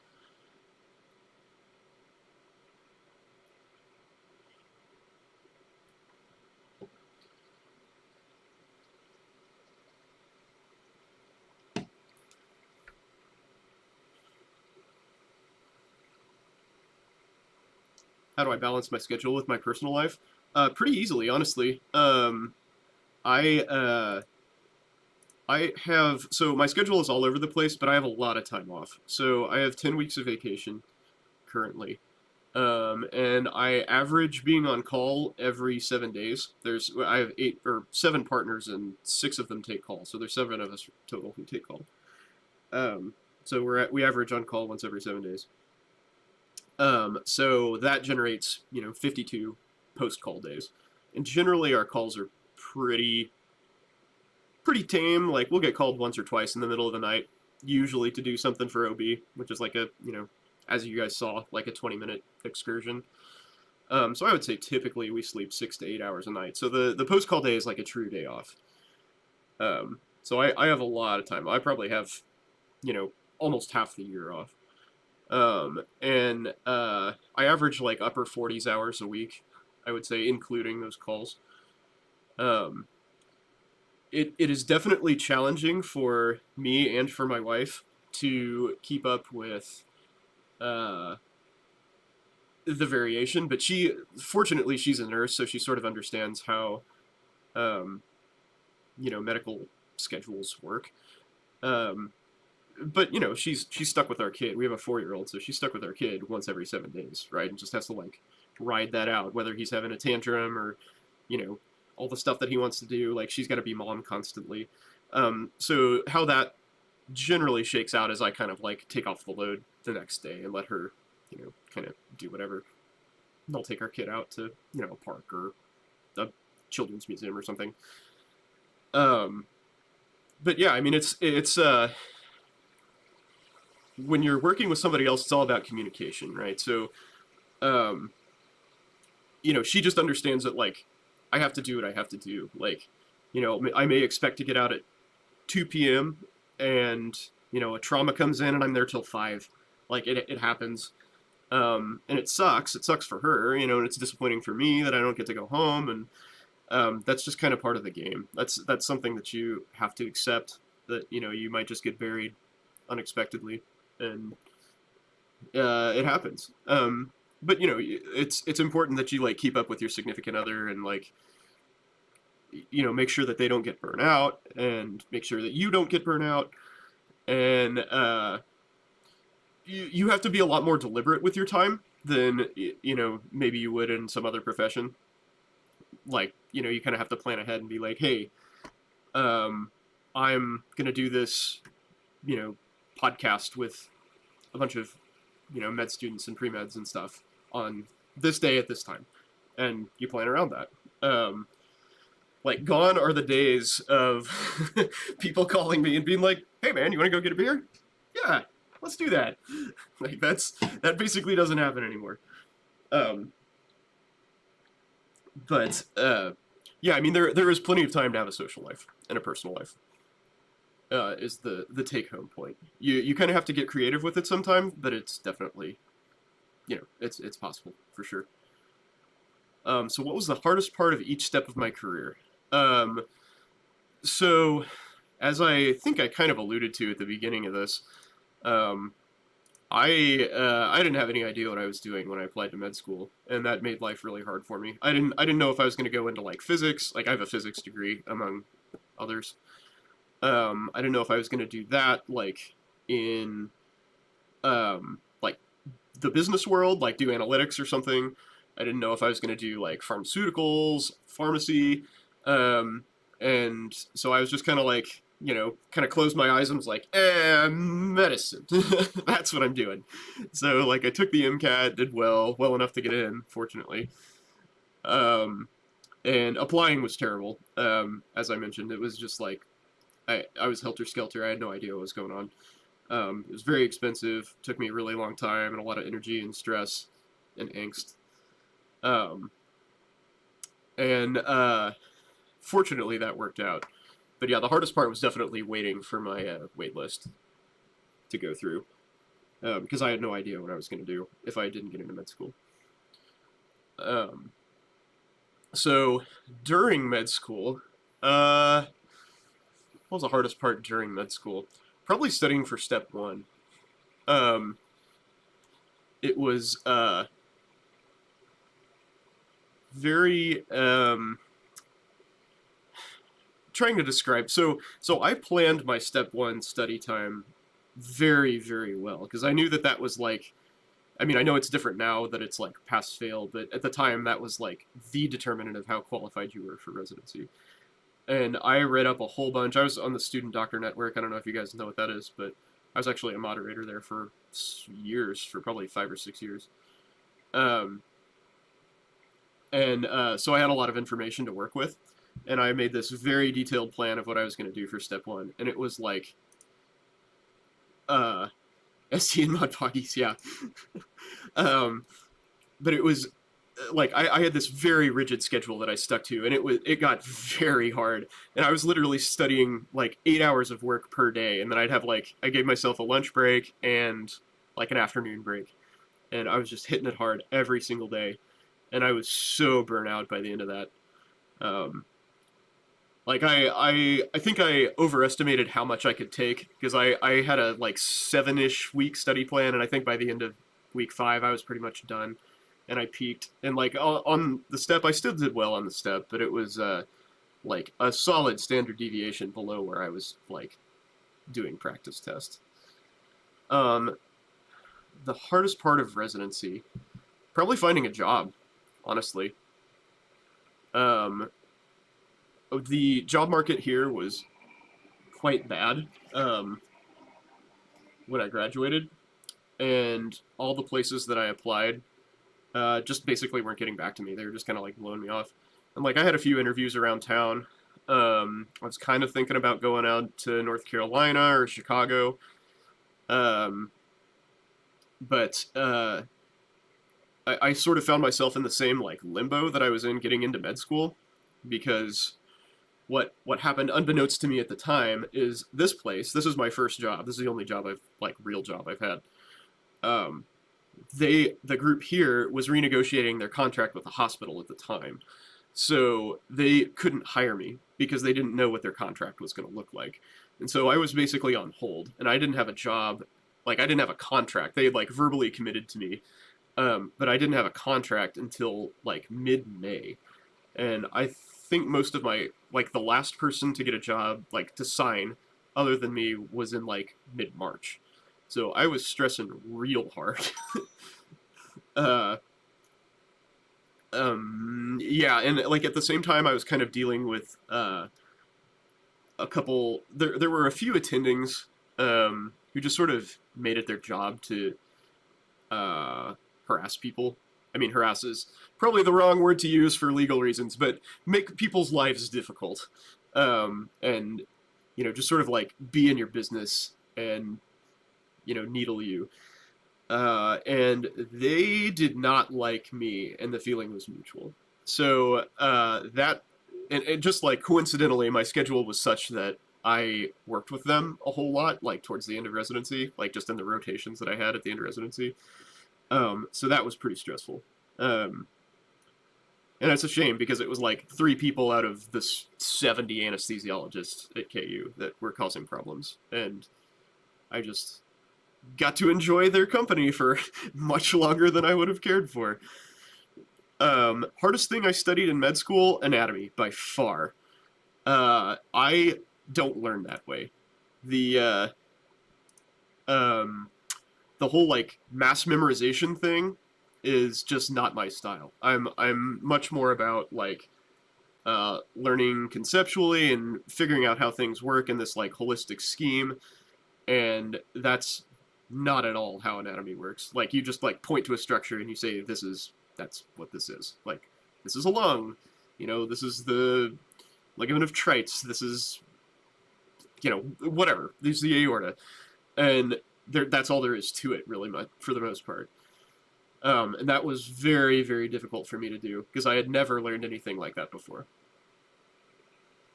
And I did pretty poorly in anatomy. I think I was like, I don't recall being in danger of failing it, but it was like I was riding a pretty low C for a while.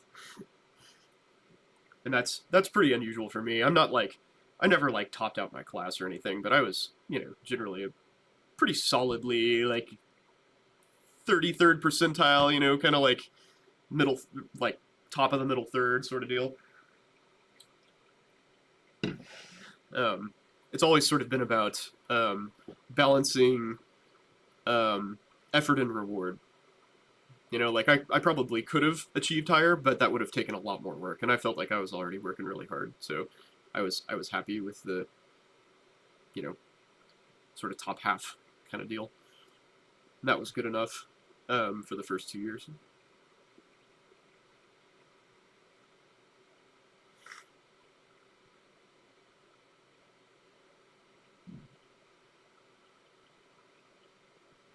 Let's see, do I have any advice for people who've gotten their acceptance but having second thoughts? Wow, that is a tough one, man. So we love average, yeah. So I guess I would ask, why are you having second thoughts? So think about that for a second. I'll answer the question after you. How would I compare my pre-med courses in college to med school courses and exams?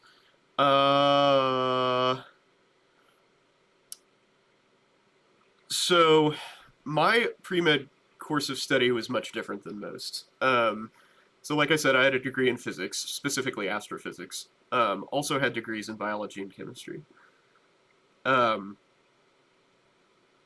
So I would say the tests were comparable to my mid and upper level biology and chemistry courses.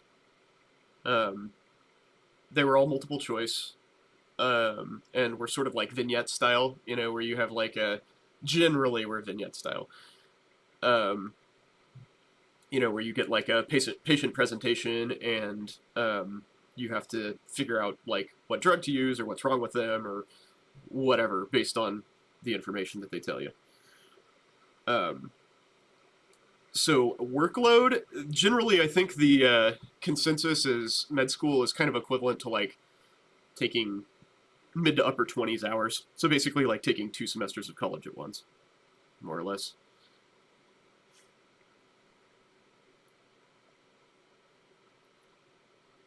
So I have a question in my Twitch chat. It says, I was an SDN moderator. Was it worth it, or how do you become one? I just contributed a whole bunch, and they asked me to be one. That's it. I just spent a lot of time there. And at that time, I had a lot of free time to spend on it, but I don't so much anymore. That dropped off in residency, which is when I stopped being a moderator there. Moderator Emeritus, man, I'm on there. Look it up. Milkman Al.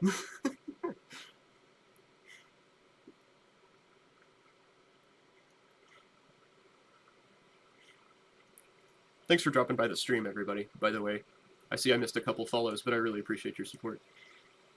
The toughest part of residency? The mental drag, for sure. It's like, so I'm sure this is the case with other specialties, but dude, with anesthesia, you see people have bad outcomes all the time, especially working in like a tertiary care center. Our residency was a little bit different than most anesthesia residencies, because we managed the rest of the hospital, whereas the mid-level providers were like in the OR.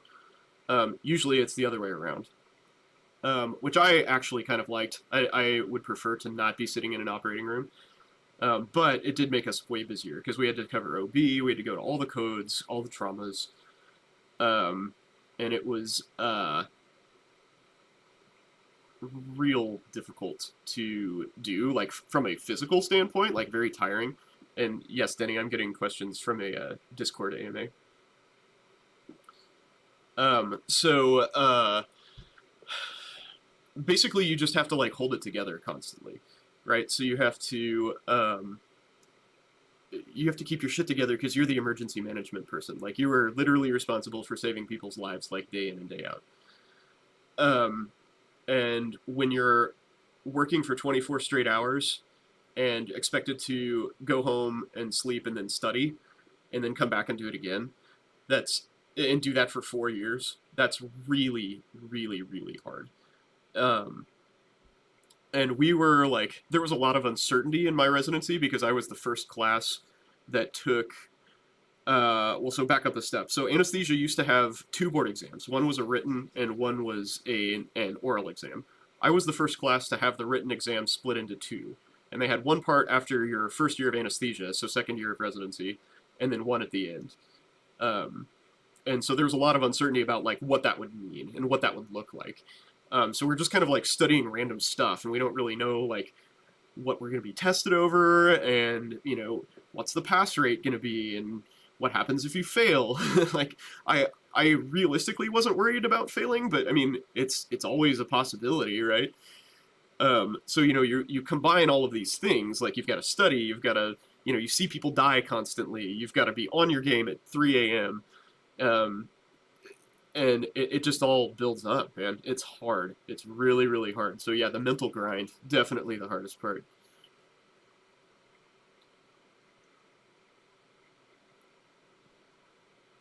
So I'm saying I'm having second thoughts because I feel like medicine is sacrificing all other aspects of life for work.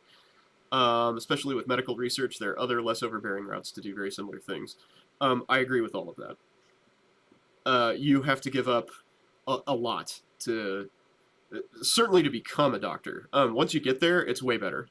But that's your 20s. You know, like med school, you know, is not as bad as a lot make it out to be. But I mean, you're still studying for 40 to 60 hours a week, and there are going to be some rotations. Like I had a plastic surgery rotation where I worked 90-hour weeks for a month, and it sucked. I was just freaking exhausted the whole time. I was in terrible health, and it was rough.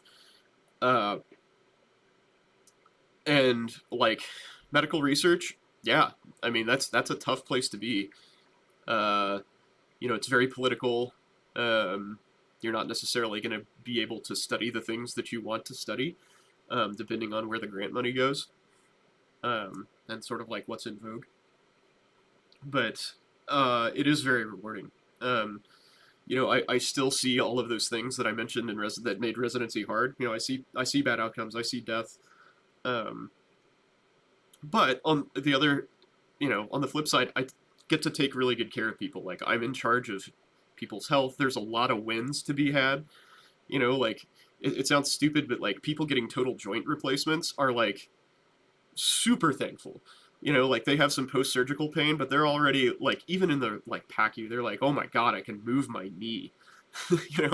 Like that feels really good. It feels really good to like help somebody's quality of life that substantially. And occasionally you get somebody who's like on death's door that you can like literally save their life and give them a normal life back. That's a rare win. Because most of medicine is kind of like stall based essentially. Like we just take people who are train wrecks and make them less train wrecky, and hope they recover some semblance of function. But like the reality is they usually don't, because they had very little to begin with. But I mean, those wins feel great. So it's I don't mean to make this sound doom and gloom, because it isn't. It requires a lot of sacrifice and a lot of effort and a lot of money. It is medicine, I would argue, is not a financially sound decision. Yes, you will have a great income and you will be comfortable once you finish your residency. But again, that effort, if finance is what you're looking for and financial stability, this is not the profession for you. And like if that's your primary motivation, go somewhere else.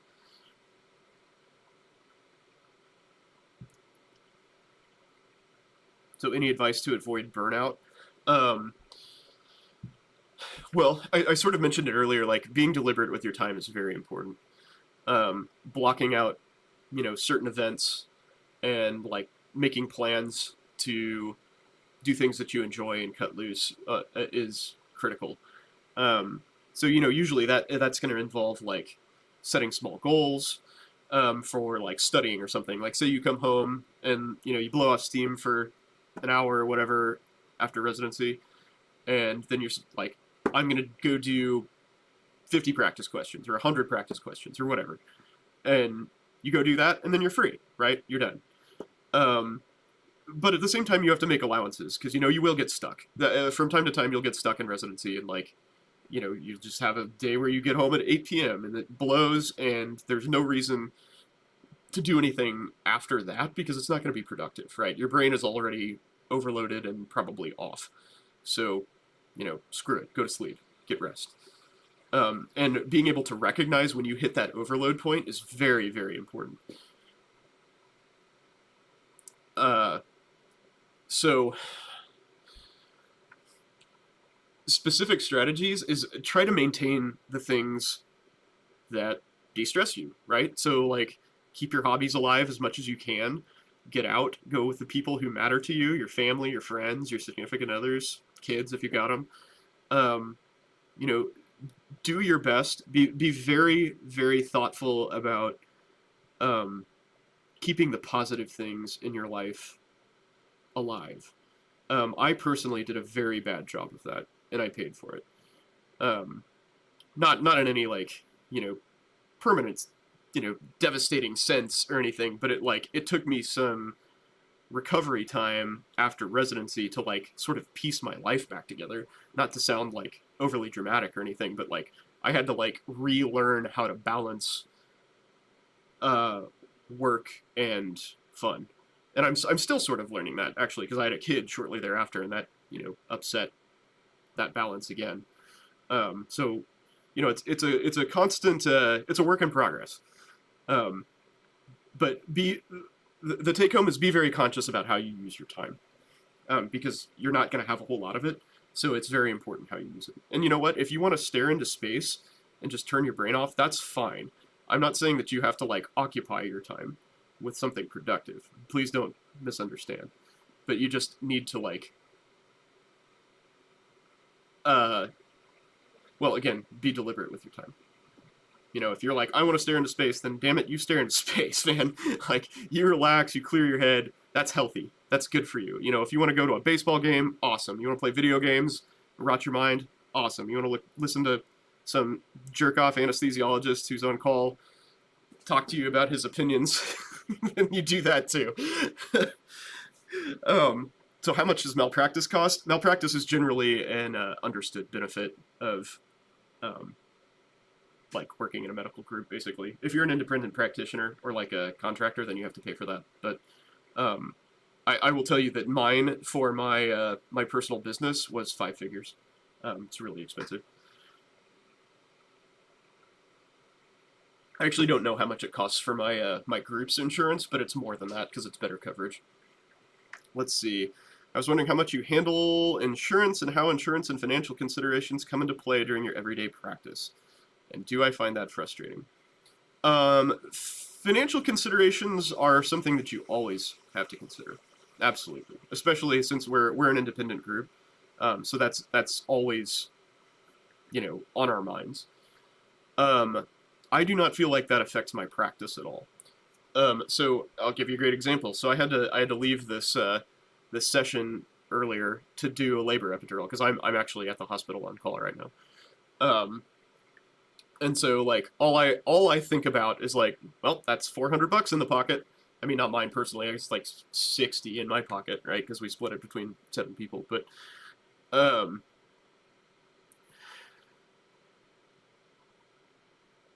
you do what you have to do to take proper care of your patients, right? Regardless of how much that costs. If somebody needs nitric oxide because they have terrible pulmonary hypertension, you do it.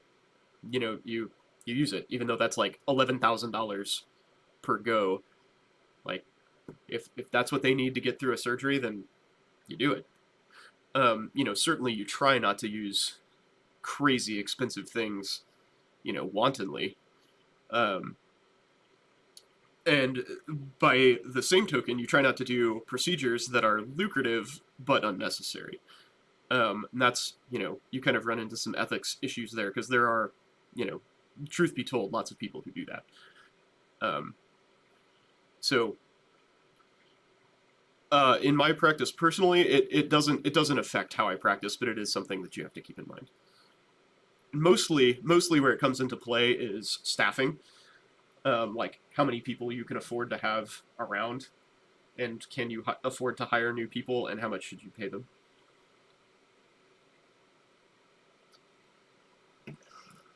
Let's see. Was there time for research in preclinical years? Yes. How many hours would I say others fit in without going insane for stress? And Jimbo, yes, this is an AMA. Welcome to the stream. I personally had quite a bit of free time after I figured out how to study. So I went to class my first semester of med school, which I had always done all through college. I had I'd gone to class religiously, and that's just what I was used to. So I did that in med school, and I found out that I could get through all the material way more efficiently on my own, and so I did that, and that literally cut my time studied per day down by 2/3.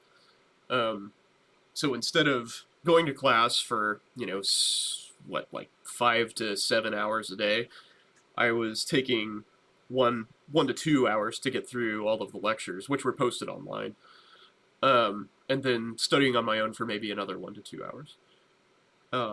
Instead of doing the 5 to 7 hours and then coming home and studying for like, 2-ish on top of that. So I freed up like a solid 4 hours of time for myself, basically, by doing that per day. So I wouldn't go too much above that, personally. You can try to get involved if you like, and just see how it goes. And if you don't like it, stop. That's okay. Like, I hate research. I would never go into it. But if you're interested in it, like, figure it out. You don't have to like hardcore commit to something just straight off the bat. Join a lab that does something that you're interested in and check it out. I mean, it's not gonna hurt. And like when you first join a lab, nobody's gonna really expect much from you in terms of like production or output. So, feel it out. Like, work hard, do a good job. You want to like make a good showing, even if it's not something that you enjoy doing. And then if you don't like it, bow out. If you do like it, stick with it. And, be very open with your PI about like, your stress level and your availability and all that sort of stuff. And, just be your own boss, basically. Don't let them push you around. And, look out for yourself. Don't let it compromise your education. Or your sanity, for that matter. What do I do when patients are unable to afford treatments? So that depends. If they need like emergent or urgent surgery, then it doesn't matter. They go to the OR.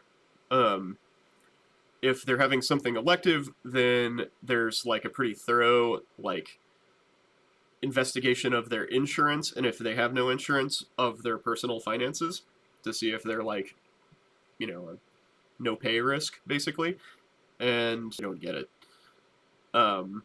As for like medications anymore, there's a lot of government assistance available, like in addition to Medicaid. So, and on top of that, most pharmaceutical companies, like if you contact them, will provide some sort of like, price relief for people that can't afford their meds. So let's see. I assume you aren't fully estimate what patients will be charged before a procedure. Let's see. Are patients typically aware of the cost or rough estimate of the procedure? I would say no. I would say most people have no idea what their healthcare costs until they actually get a bill for it. Some people ask, but you know what? If somebody asked me about what we bill, I have no idea. I have no clue what we bill for our services.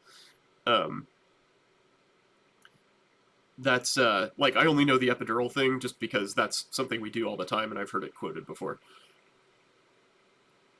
Are we open to sharing allowables for our agreed on CPT code? I am sort of a financial idiot and I do not know what that means.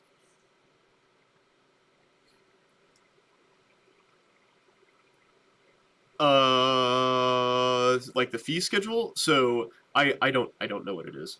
I would share if I knew, but I do not know. Some things like, so anesthesia bills in a certain way. Jimbo, I'll get to your question in a second. Not ignoring you, I promise, but I ramble a lot. Anesthesia bills by units. So each procedure that you do, whether it's an epidural or a heart surgery or like a knee replacement or whatever, has a certain amount of units assigned to it. So like, I think a heart surgery in particular is 20 units base. Whereas like a GI procedure or something would be like, I think it's 3 or maybe 2, something like that. Anyway, so you get those base units, and then you get an additional unit for each 15 minutes of time.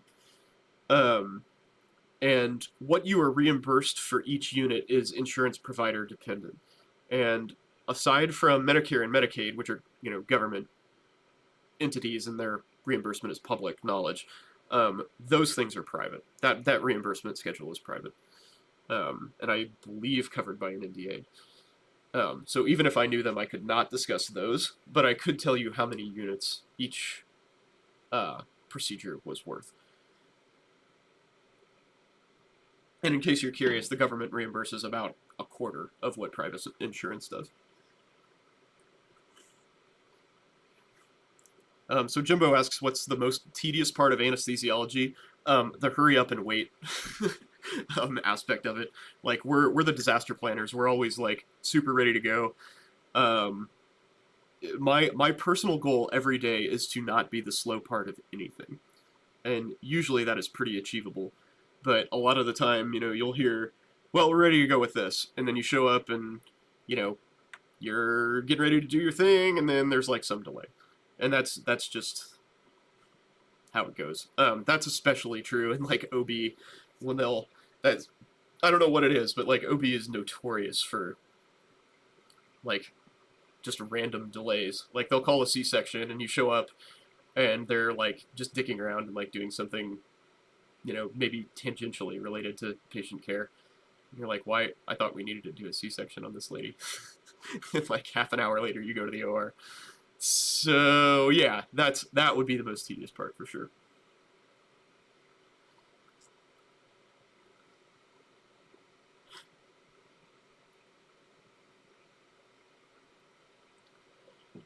Relationships are very hard during med school and residency. Less hard during med school, because for the most part, your time is your own. And you are also working less. So you can schedule a little bit more easily, especially during fourth year. Fourth year med school is like, if you do it right, fourth year med school is a total joke. You can, like, I personally was done with the fourth year by the end of January, and most of my December and January was spent interviewing. So, functionally, I was basically done at the end of November. But again, you know, it boils down to, like, very, very conscientious time management and communication. Like, and, you know, some people aren't going to want to bother with you if you're in residency and you're working 80-hour weeks.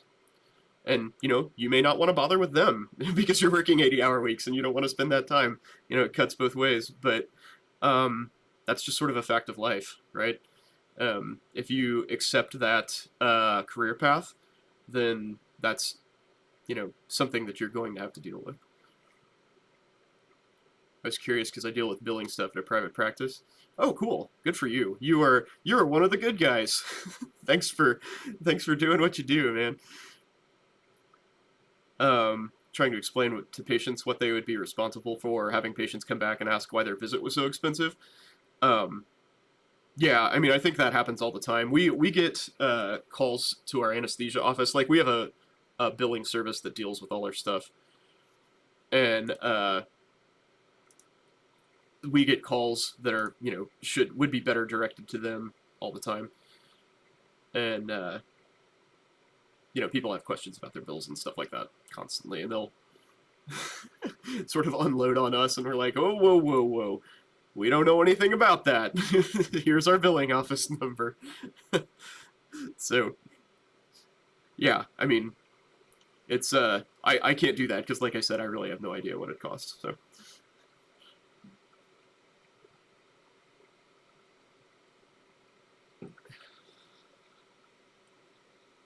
Find it sad when patients can't afford the treatment and end up not getting it. Yeah, I mean, that sucks, but to be honest, what happens more often than not is they get the procedure and then they don't pay for it. They just take the credit hit and move on. So don't feel too bad. Yeah, if you collect beforehand, that switches things up. How do we stay motivated while learning about subjects or rotations that don't interest you? That is really hard. It's really hard. I unfortunately don't have a whole lot of advice for you on that, other than just know that you have to know those things and practice them and get through them. I felt that way about OB. If somebody told me that, like, I was going to lose my job and I couldn't do anything in medicine other than OB, I would get another career. I just do not like OB at all. Interesting, I kind of like OB anesthesia, but obstetrics as a profession, man, I zero interest, and it was very, very hard to like learn about all of the OB stuff for, you know, steps and for the like shelf exam and stuff. The shelf exam, by the way, for those of you who don't know, there's like a specialized exam for each rotation that's, you know, designed to prepare you for the questions that'll be on steps. And yeah, learning about OB was just like pulling teeth, dude. It's terrible. So just kind of like grin and bear it. That's you'll have to do that on multiple occasions. Am I real? I am in fact real. Pay no attention to this man behind the curtain.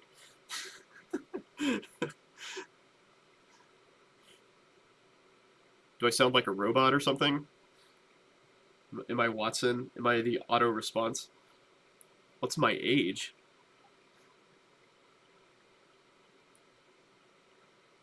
Not sure if I should respond to that. Given the circumstances. Why do you ask, Michelle?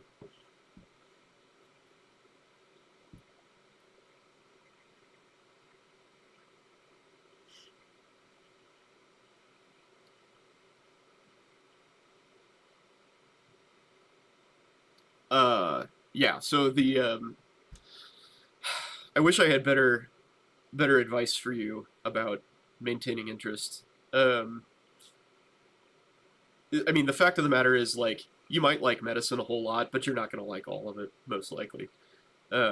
It's such a broad field that, you know, there's a bunch of stuff that is just not going to be palatable, and unfortunately, you've got to know it, and just, like, get through it the best you can, and move on. Do you handle paperwork for prior auths? No. No, hardly ever. I think I've, like, gotten called about that maybe 2 or 3 times in the 5 years I've been in practice. Yeah, we deal with very, very little of that. Generally, the only time we deal with any sort of billing stuff at all is when a patient is, like, totally irate and just refuses to let it go. And they make it to us, because the billing company is like, they won't drop it. We need to know what to do. You want to do forensic pathology, but have to get through years of general path? That's tough, dude. So, if you're talking about, like, an entire residency that's gonna, you know, bore you, it's gonna be hard. That'll be a real challenge. Pathology is maybe, like, doable, right? Like, that's one of the less, like, intense residencies. So you might be able to grin and bear that a little bit better than most. You know, it might not be as bad as, like, I don't know, wanting to do, like, cardiothoracic only and having to get through general surgery to do it, and hating general surgery, right? That'd be just excruciating. But pathology, you might do that. I don't know, man. That'd be a tough sell for me.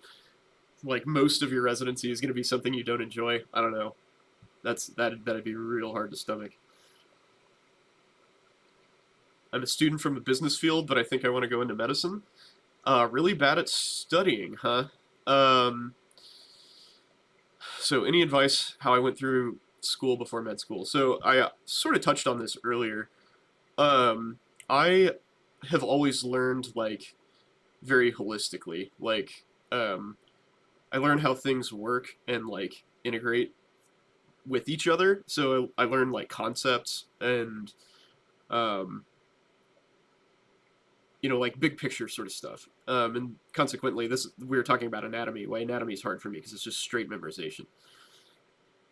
I would recommend that. I would recommend that style of learning for sure. And to do that, I was introduced to a product called Sketchy today, which apparently is very helpful at, like, remembering things. But I think practice questions are fantastic. There's a resource called USMLE World that does practice questions for STEP exams, and they are very, very well-written questions. And they explain the correct answers, but they also have very good explanations for the wrong answers, so you can learn why the incorrect answers are in fact incorrect. So if you can go through and, you know, read all of those and like commit that to memory, you're really going to have an excellent understanding of the material that you're learning. And I highly recommend that. So that might be a difficult skill to learn on the fly, but if you have a plan and you know that's what you're going to do, it'll be easier, and you'll get into it and kind of like hit the ground running, as they say. And you'll actually probably end up being ahead of most people, because med school just hits you like a ton of bricks, man. It's just so different than college. So if you have, like, if you're here, you have this information and you'll be ready to go. And you will not be bad at studying for long. Not sure if I answered this before, but how did I maximize efficiency when you read textbooks for classes? I maximized efficiency by not reading textbooks. I strongly recommend against reading textbooks. As before, I recommend practice questions and other higher yield study aids. Clearly, like, if your professor tells you, like, hey, memorize this, chart on page 240 or something, then you should do that. But textbooks are an exceptionally low yield source, pretty much universally. They also happen to be very expensive. I personally didn't crack a textbook through I want to say all of med school. I don't think I used any textbooks through med school. I'm trying to think whether that's true or not. But at the very least, I used minimal textbooks. It was all review sources, practice questions, looking at my professor's, presentations and stuff. Yeah, don't waste your time with textbooks, or your money, for that matter. I work in a private group. Yes, I do. Am I salaried or compensated based on the amount of work or money that I bring into the group? Both is the answer. So we have a base salary, and we bonus ourselves out as a group. So like whatever residual we have after paying ourselves and the anesthetists, we bonus out to the group in whatever fashion is appropriate. So like usually that means the anesthetist gets some sort of bonus, we get some sort of bonus at the end of the year. But there are as many compensation schemes as there are groups. Like some are pure salary, some are pure eat what you kill, some are a combo. It's very different. It varies. The prevalence of each strategy varies by specialty, and it's just all over the place. Do I find work politics to be a problem at all? Not within my group. My group is fantastic. And I'm not just saying that because it's the, politically smart thing to do. I am extremely happy with my work environment. Everybody gets along really well. Everybody's very skilled. All of the anesthetists we work with are fantastic. They're very safe and good at their jobs. I am extremely happy where I am. There is, of course, some degree of politics between our group and the hospital, especially with board members who are non-medical and don't necessarily understand what it takes to run an efficient OR. Usually that can be cleared up pretty easily, but sometimes not. Yeah,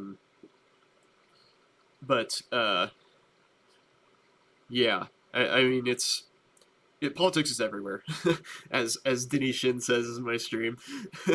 It's true. Like there's politics everywhere. Like somebody wants something different than somebody else, and there's a squabble over it, and you have to come to some sort of consensus or compromise. That's the word I'm looking for. You have to come to some sort of compromise, because like it's not entirely uncommon for like the board to request something that's like completely untenable. And we have to explain to them why it's untenable without being like, that's really dumb. Like you have to sort of like soften the blow. Be like, yeah, we can't really do that because it's going to cost $5 million. If you want to pay us $5 million extra every year, then great. But otherwise, probably not.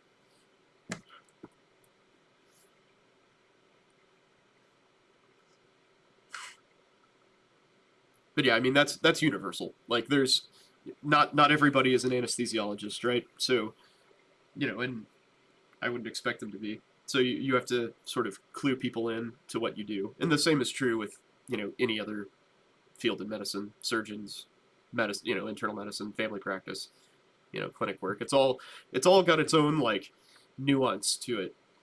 And you'll you'll find that out when you're a part of JACO visits. So I had so JACO basically just like sends random physicians out to like evaluate things, and usually they know nothing about what they're evaluating.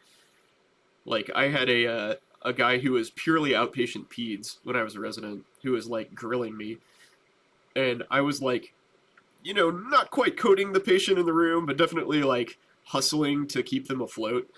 And he's like asking me all these like weird like logistical questions, like why do you have this breathing tube out and blah blah blah, isn't this a safety thing? And I'm like, dude, just not right now. Like we'll talk about this in a second. So like they just do not understand what's going on. And I like once things kind of settled down, I took him aside, and he's a really cool guy. I don't mean to like bag on him or anything. He just doesn't understand what he's looking at. And so I was like, I did this for these reasons. Like, this is out because this is emergency equipment. If it's, still in its package, that wastes a minute. And, like, a minute of apnea for, somebody who's not breathing is a really freaking long time. So we have all these things prepared and ready to go. And he was hassling me about having an endotracheal tube out for, like, a subsequent patient when we were operating on one already. And, like we basically just got in this like long conversation, which is why I know what his medical training looked like. And he was just like, yeah, they just kind of throw us into this. They give us just like a sheet of things to look for, but we don't like, there's no like understanding there. It's just protocol driven kind of thing. So I mean, they're doing their jobs, but it's like it's very difficult to like reconcile their goals with the reality of practice, and that is true for basically anybody else who's like outside of whatever field you're doing. Like they're not going to understand the intricacies and like nuance of your daily practice. And so again, communication is key. Do I find hospital admins wanting to save costs versus what do we do for the best of the patient? I, for the most part, do not feel like hospital cost saving has encroached on patient care at any point during my practice, whether it's residency or private practice.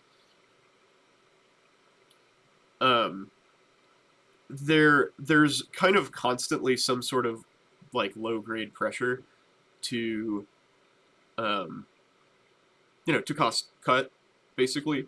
And like one of the tenets of our contract is that we have to, like at regular intervals, I can't remember, it's like either every 6 months or every year or something, like demonstrate something that we have done to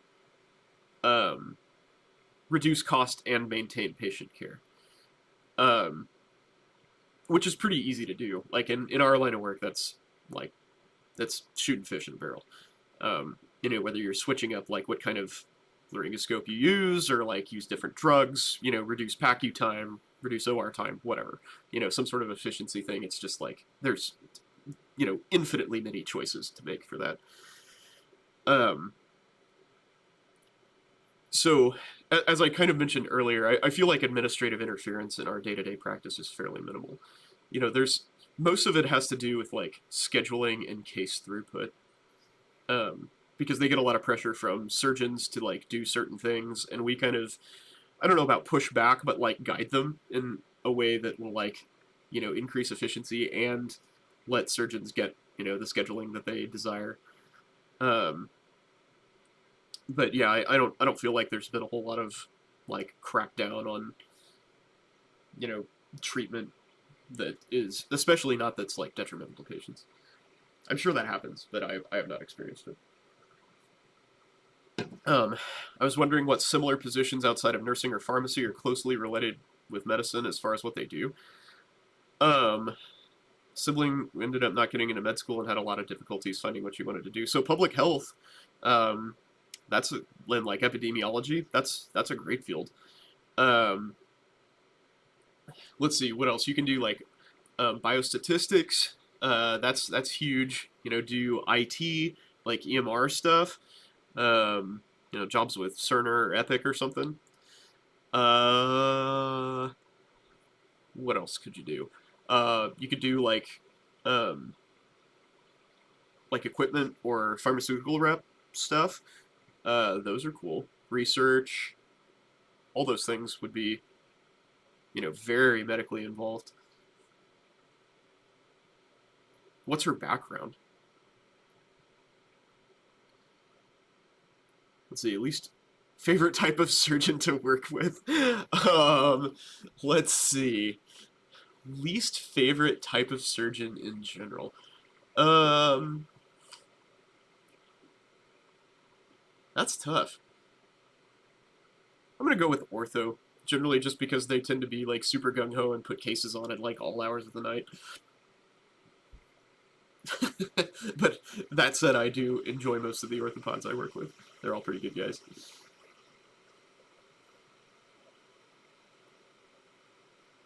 Purely a lifestyle choice on that one.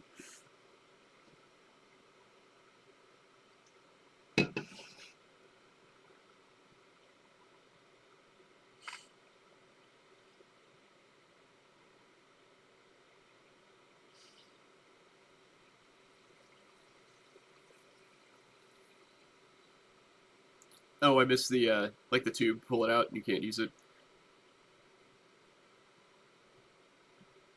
Yeah, so going back with the, you know, cost-saving thing, I haven't really noticed anybody giving us crap about that. The reason I was getting some flack for the tube is contamination issues, which is like, you know, a nothing burger as far as I'm concerned. Like, you know, arguing that things get contaminated by being around someone like in the open air is a very slippery, slopish kind of argument to make, in my opinion. Like, where does that stop, right?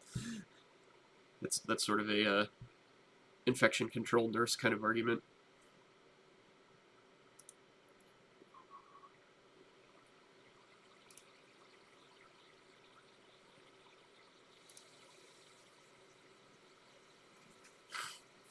Man, you guys ask really good questions, by the way. There's some really thoughtful stuff here. I appreciate that, for sure.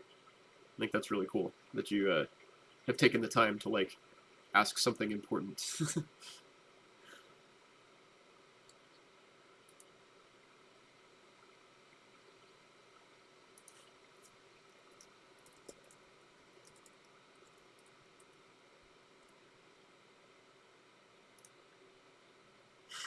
I like the least favorite type of surgeon to work with. That's a good one.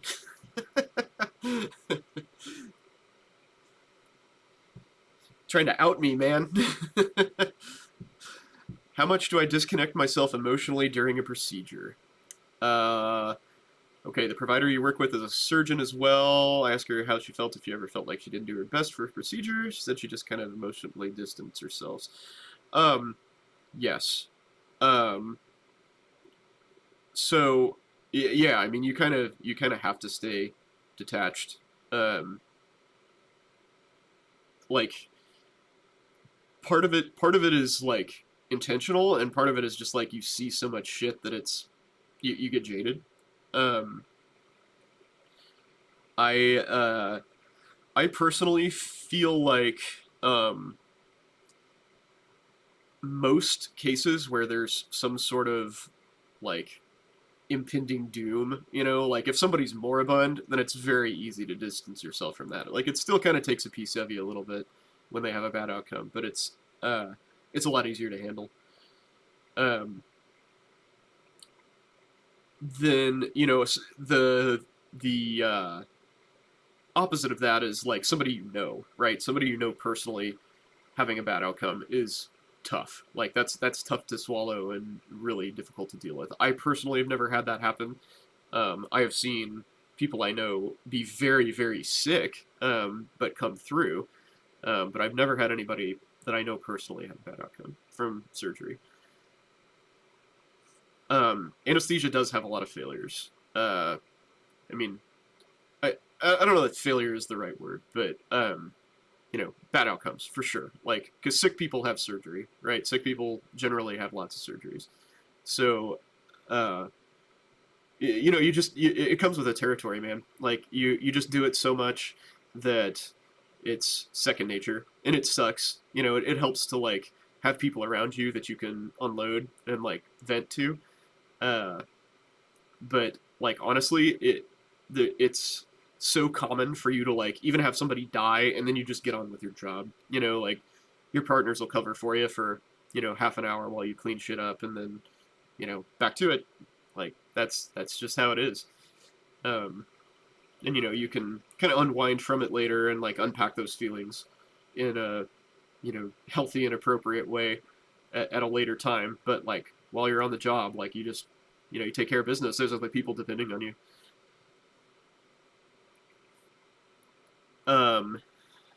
How do I deal with explaining the situation to family members? Like I just dealt with you, basically. Same deal. You just tell them how it is. And, most of them won't have any idea what you're talking about, basically, because they can't relate. But, everybody knows that, like, watching someone die is traumatic, right? That's just sort of like the human condition. Like, seeing someone die is a bad thing, pretty much universally. So, they'll get it on that level.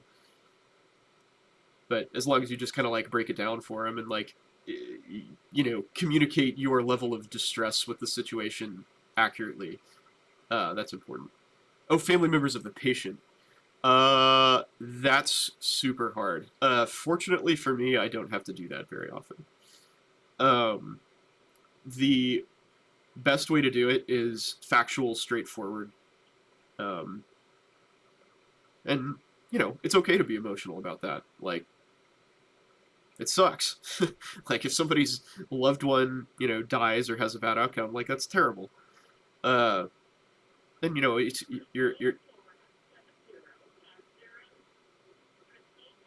sorry, there's an overhead page. Like, you can still be a person and be a doctor. You don't have to just, like, totally shut your limbic system off. Like, you can hug your patients, you can cry with your patients. Like, that's okay.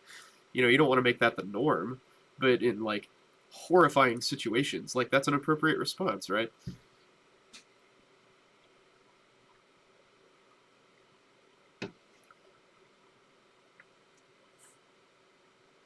So let's see. Question from chat here from Probiotic. What's up? Probiotic lapdog. Nice. What are the prerequisites med schools look for? When I went through, they varied minorly by school. I believe those are published by AMCAS in some book or other. Let's see if I can find that for you.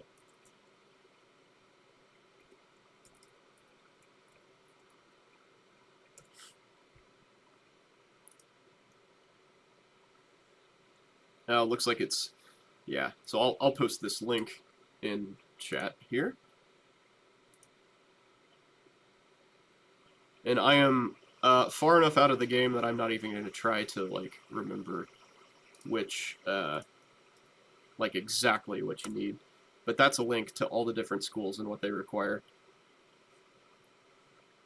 So if I were you, I would pick a big name school, like, Harvard or, I don't know, Duke or Yale or something, and what they require is probably going to be the, like, most prerequisites that you will possibly need. So if you achieve those, then you're probably good. Doesn't consider physics as a life science. That's kind of weird. seeing as how physics is how life works. Yeah, I don't know about that. But I guess they have to draw the line somewhere, right? How do you know if you'll be able to stomach surgery before starting this med school? Go watch one. Watch some surgeries. That's easy enough. Go shadow and check it out. I would say most people. So one of my friends in particular. This is a quality story. One of my friends in particular, who is now a urologist for the record. During his first day in surgery, he passed out, and he was gonna like face plant in the patient's open belly, and the like one of the residents or scrub techs or somebody kind of like nudged him out of the way, and just like I don't want to make it sound like they pushed him into it, but he fell on a piece of equipment and like broke his jaw and like knocked out a few teeth when he passed out because he like fell awkwardly and like rolled off the patient and like smashed his face on the cautery machine. But yeah, he's now a surgeon, so I wouldn't like, you kind of get used to the whole like blood thing, so I wouldn't worry too much about that. But if it just like absolutely turns your stomach, it's good to find that out beforehand. So like, go find a surgeon. That's not hard, like go find private practice and just like cold call people. Like I personally take in anybody who bothers to contact me. Even if I don't know you, I don't care. Like, if you have the motivation to like ask me to come and follow me, come on. Let's do it. I'll give it to you real. Do I have any recommendations for non-traditional students? I mean, other than just like my general recommendations to everybody, I mean, generally speaking, non-traditional students, and for those of you curious, generally non-traditional students means people who don't directly go from college to med school. Oftentimes they have another career or something like that in between. Anyway,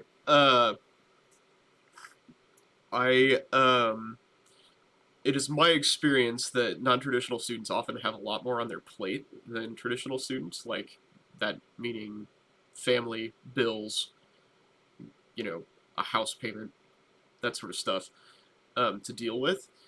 So you will require a fair amount of financial planning, also some very frank discussions with any, family members, significant others, whatever, to determine if this is a viable path for you. It may require, like, if your spouse stays home, like, manages your kids or whatever, like, that may not be possible anymore if you go to med school. May not be financially viable, for instance. If you're older, if you're like in your mid-40s, like, you gotta weigh the risk-benefit, right? Like, so you're gonna be in school and training for at least 7 years to finish residency. Like, how long are you realistically going to have this job? If you finish residency at 50 years old, the absolute max, realistic max of your work time is 20 years. Is that going to be worth it? And probably a more realistic work time is 10. So you kind of open up some extra questions that a lot of traditional students don't have to answer. You also run into the rather formidable roadblock of being more distant from the coursework, more likely. Unless you went back to school to take all the prerequisites, which is a different story. But, you might be out of the studying game, which is a challenge. Are surgeons able to have a shadow that goes into the OR with them? Sometimes, is the answer. How is it that you watch surgery? So watching YouTube videos is definitely way different than seeing it in person. Usually you can watch surgery either from the side, or you can go up with anesthesia and like watch over the drapes. That's probably the most reasonable way of doing it. I mean, some places will let you actually scrub in and be at the patient. That was allowed here for a while, but they think they recently curtailed that. But yeah, they tell you not to touch anything. Yeah. Yeah, they stopped. Well, I probably shouldn't say this, but they stopped the like allowing shadows to scrub and like be at the patient because one of the surgeons kind of crossed an ethical line a little bit, and I probably shouldn't elaborate further. But basically, they just stopped doing it. So that will be location dependent. But, you know, if all you're looking to do is just seeing if you can, like, handle it, then you really just need to be in the same room. I mean, one of my friends passed out in a family practice clinic when she saw the FP, like, lance a, like, abscess or something. But, I mean, to be fair, she's now a psychiatrist, so she ultimately did not, you know, didn't need that tolerance.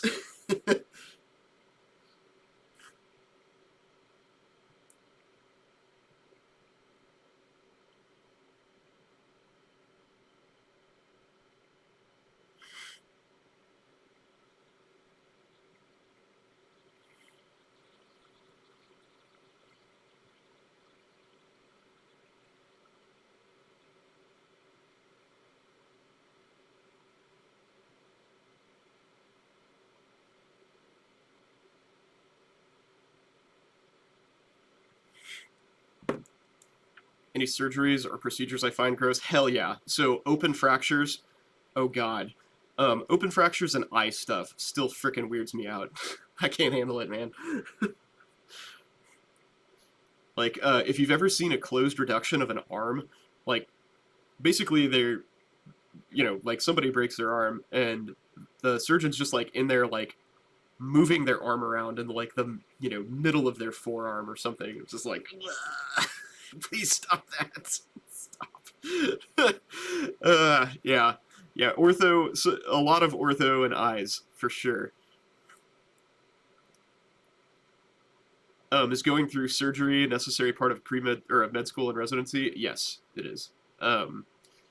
Surgery is part of your like core curriculum in third year, which is the clinical year, or first of the clinical years, where you do.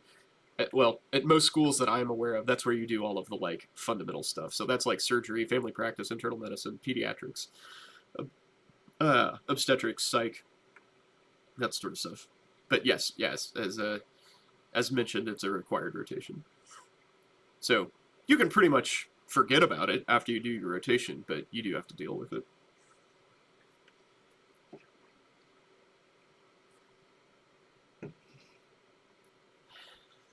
That said, if you are a family practice doc, you do need to know when to refer people to a surgeon.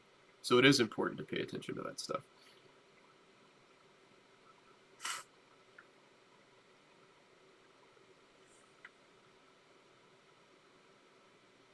I'll be back in 1 second. I need to blow my nose.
All right, what'd I miss? Gotta run? Oh, yeah. Thanks for your questions, man. Good stuff. Appreciate that. Any thoughts on MD PhD programs, or have I ever run into MD PhD students during your studies? One of my best friends from med school is an MD PhD student, actually.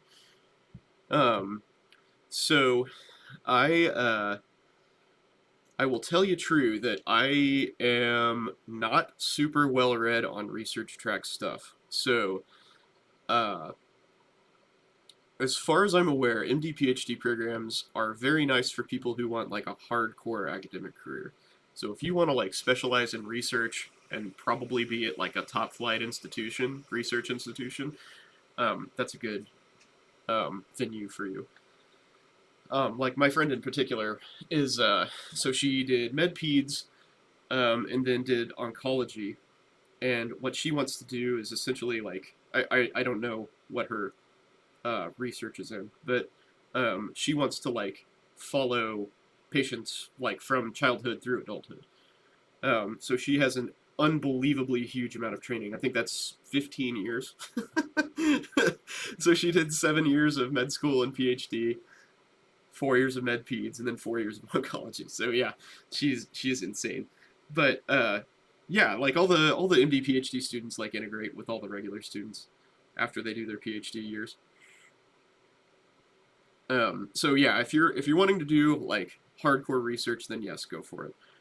If you just are like kind of interested in research, I think you're probably better served just doing an MD and doing research. Basically.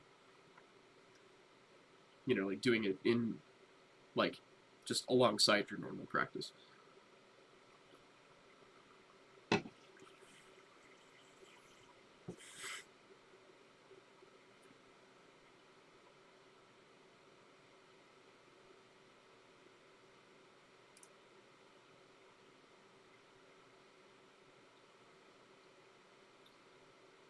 What else you got? I see lots of typing going on.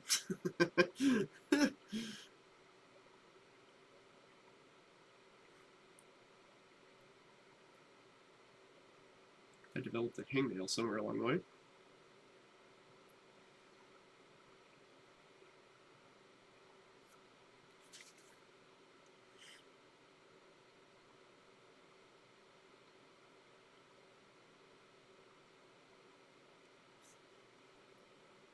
Yeah, this is a good talk, guys. I hope you guys are enjoying this, getting something out of it. My wife is texting me furiously.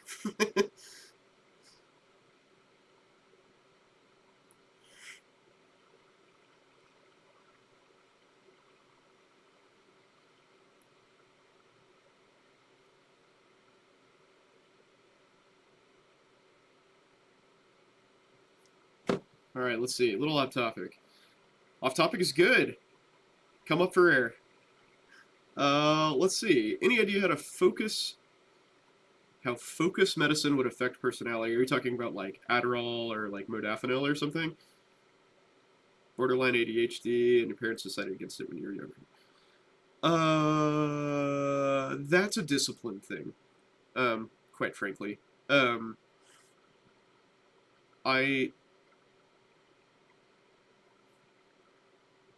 I mean, just frankly, I don't think you'll need it. That's just a like learned behavior thing.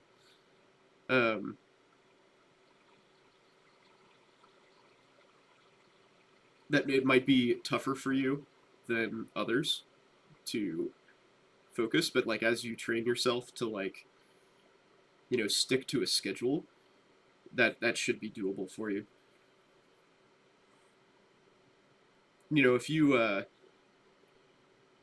like if you see a doc about that, like they'll probably be able to like give you exercises to do in addition to like, you know, actually just studying. But like there are ways that you can like train your brain to like focus on certain tasks, and you'll figure out like what distracts you, and you just eliminate that. Like for me, for the longest time, I'm a huge music fan, love music of like all kinds, and I would listen to it constantly. But like, and in college, I could study while listening to music, and it was fine. But in med school, I found that like to achieve that level of focus that was necessary to like assimilate all of the information that was getting thrown at me, I couldn't have that distraction. Like even if I like, so to this day I will like block out everything. So like the best example I can think of is like during heart surgery when you're putting like central lines in, I am just like totally focused on what I'm doing, and like almost to like the detriment of, you know, anything else basically. Like I forget to look at the patient's like vitals and stuff. I mean, fortunately there's an anesthetist in there who can also do that, but like I just get the job done. And like I find that not having that extra like organized input, and organized input is the key, right? So if you have like white noise or something like that, it doesn't bother me. But if like you have something that's going to distract your attention, that became a problem for me when I tried to like achieve at a higher level. So I couldn't listen to music anymore and study the way I needed to. Maybe you're the same way. You know, maybe you need like a quiet room. Maybe you need to be by yourself. Maybe you need a noise machine. You know, who knows? But there's like be very aware of what your focus is straying to when you're trying to work, and you know, fix that basically is my advice. And it'll take some work, you know, like any behavioral modification. It's not going to be an instant fix, and it will be gradual. It'll take a lot of time, but if you're like methodical about it, it'll work.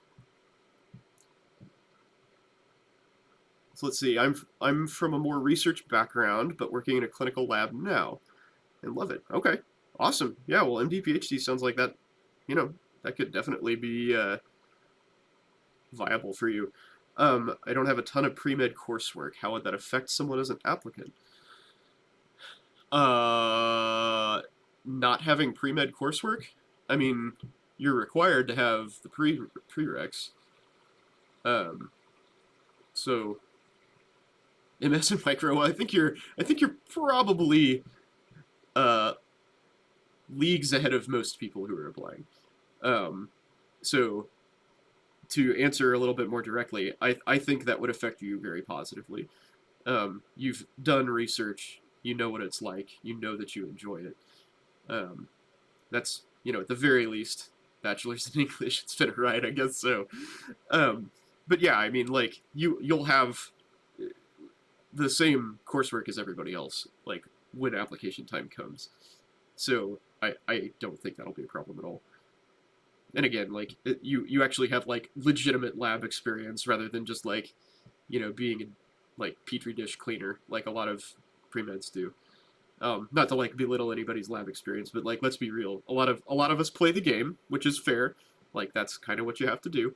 But, you know, a lot of these, like, research and volunteering experiences are, like, functionally pretty useless for informing your desire to be a doctor, right? So yours, on the other hand, you know, you've presumably, like, done some sort of thesis, if not published, and, you know, you've walked the walk, so that's ahead of what most people can claim.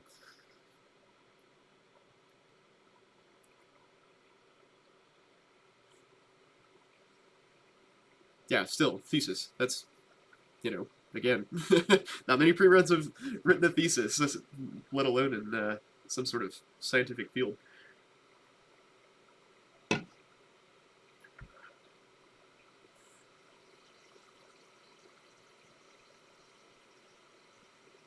How's it going, Milkman? Hey, going well. We've got a couple very talkative people here, which is awesome. Good questions. Good questions all around. Everybody's bringing their A game. It's nice. I had dinner, I took a shower, spent time with my mom, and I come back and I'm like, it's still going. I'm extremely verbose. I'm sorry. No, this is great. Don't be sorry. We appreciate you so much. I feel bad that we're picking your brains so much while you're at work. No, it's all good. I have brains to be picked, apparently. Oh my goodness. 40 listeners. I know, right? We're keeping the crowd here. Okay, you're What popular. exciting change? Yeah, I guess so. That's a first. If only I could tell high school me that this would be happening. Um, what exciting changes in medicine do you think we'll see in 10 years? I think a cure for cancer is not far off. I don't know about 10 years, but probably 20, 25 maybe. I don't know if you guys have kept up with it, but there are a few small companies that basically have treatments that work too well. I think one of them is CRISPR technology, and another one is it's actually something one of my partners, is invested very heavily in, and I can't remember what the technology is. It's something to do with zinc fingers, but they like had a patient in the NIH that was like refractory to all treatments, and they gave him. Yeah, I think it is the CAR T cell therapy. Yeah. But basically they like killed somebody with it because they had tumor lysis syndrome. It just like killed all their tumor like instantly, and they're like, oh fuck, that worked really well. Now we have to figure out how to make it not work that well. So that's a big one.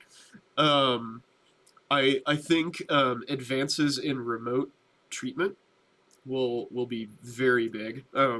If there's a positive to come from COVID, I think that's one. Remote medicine and telemedicine have like really sort of stepped up recently, and this is sort of illustrated the importance of advancing that. And there will never be like a true substitute for like a good physical exam, right? But to improve like the ability to like contact people, essentially like video conferencing and all of that sort of stuff, like integrating that with medical care, I think is going to be a big development, and that'll be huge for like remote locations. I mean, we're already kind of seeing that with like teleradiology and ICU care and stuff, and I think that will continue to advance. Playing the game, what kind of volunteer experience is most helpful when applying?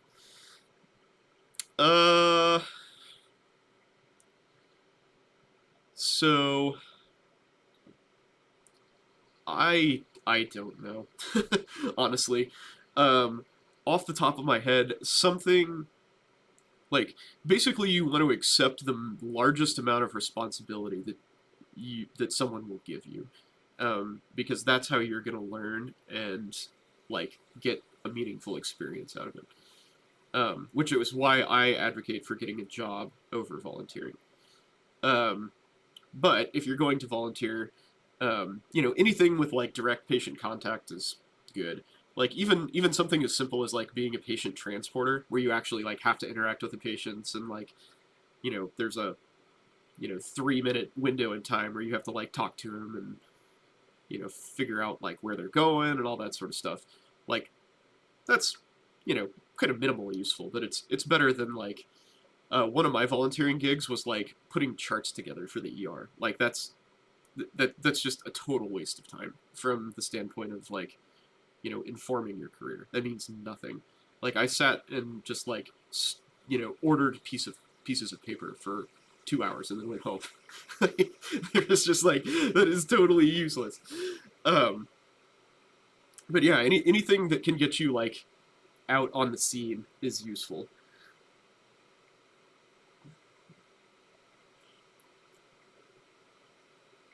How do I see step 1 going past fail as affecting medical school in the future? You're just shifting the goalposts, in my opinion. Like they'll choose something else to be the primary determinant for how qualified you are. Because the notion that that they will be able to discern how qualified somebody is without step 1 is I don't know that the degree of emphasis that it like has that change happened yet? Is this like this? I can't remember if that's like a recent change or not. But anyway, like there has to be something to differentiate people, right? So if you rocked step 1 and got a 270 on it, like clearly your knowledge base is like just leagues different than somebody who's like barely passed with like a 183. Is that the minimum score? Whatever it is.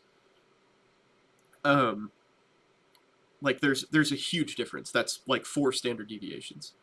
That's like well beyond margins of error. So to just like eliminate that and like make grades alone like the deciding factor, I don't see it. I don't see how that's going to happen. So basically what I think is going to happen is step 2 is going to be the new step 1, which is going to create a lot of problems because at least when I went through, a good chunk of people hadn't even taken step 2 when they started applying to schools. So that's going to like move up your step 2 date pretty, probably a couple months at least, because you'll need that score back. So, I mean, there's always going to be some sort of objective way to differentiate people. And I mean, there needs to be, right? Like, you don't want just like people randomly going into, really demanding specialties when they're barely able to hack it. I mean, that sounds harsh, but like, that's just kind of how it is. You don't want to, like, nobody wants to hire me as their CEO of a multinational corporation because I don't know what the hell I'm doing. Like, similarly, you don't want your cardiothoracic surgeon to like barely be able to read a book. It's a bad plan.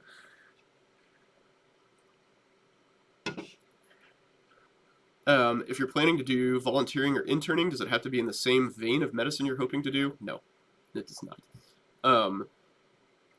I don't think anybody realistically expects med students, let alone pre-meds, to have a solid handle on what they want to do professionally. The vast majority of people I knew who came in with some sort of expectation of what specialty they would practice are not practicing that specialty. Really just do your best to get some sort of patient interaction. And that's all that matters, in my opinion, for volunteerism. If you're getting a job, same thing applies, basically. Make sure that you're in a like patient-facing sort of,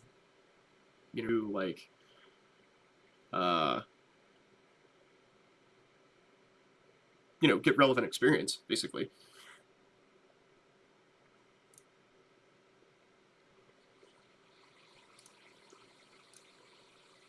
Would I say patient-facing experience is required at some level?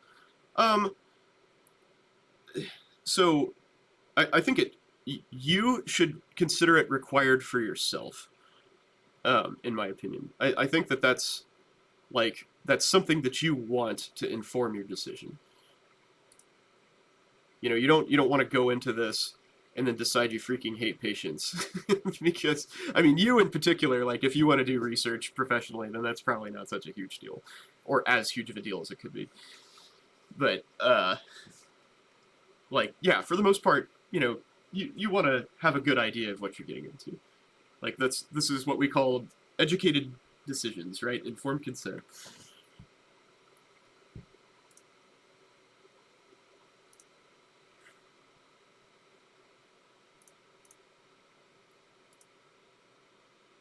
What are my thoughts on MD versus DO?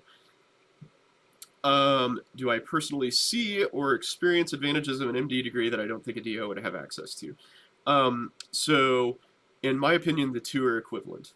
That is not a universal opinion. There are still some old guard who hold on to the idea that, rightly or wrongly, that DOs get inferior training. I do not find that to be the case. And in fact, I would say anecdotally that, so my group is like half DOs, half MDs. The guy that I would consider the badass of the group did a cardiothoracic fellowship at Texas Heart Institute and like can take care of anybody. Like he can put a freaking central line in somebody upside down during an earthquake. And like, I would absolutely let him take care of me. And he's a DO. So, once you kind of like get past, like once you get through the like med school thing, it's all a wash. Like in residency, it doesn't matter. I would say, and in residency, incidentally, like the two smartest guys that I ran into were also DOs, and they're excellent physicians. again, plural of anecdote is not data, but I do not see that there's any functional difference between the two. Again, it may affect you if you just have the misfortune of running into somebody who feels otherwise, which, if you have an MD, you're safeguarded against that. So I guess in some sense, getting a DO is a disadvantage, but you're going to get trained the same either way.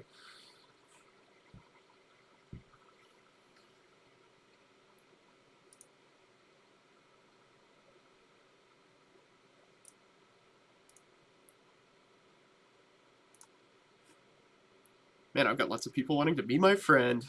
So popular. It feels good, man. Let's see. Competitive residencies demand an ERAS app that applicants get experiences. Most likely built from before third-year clerkships?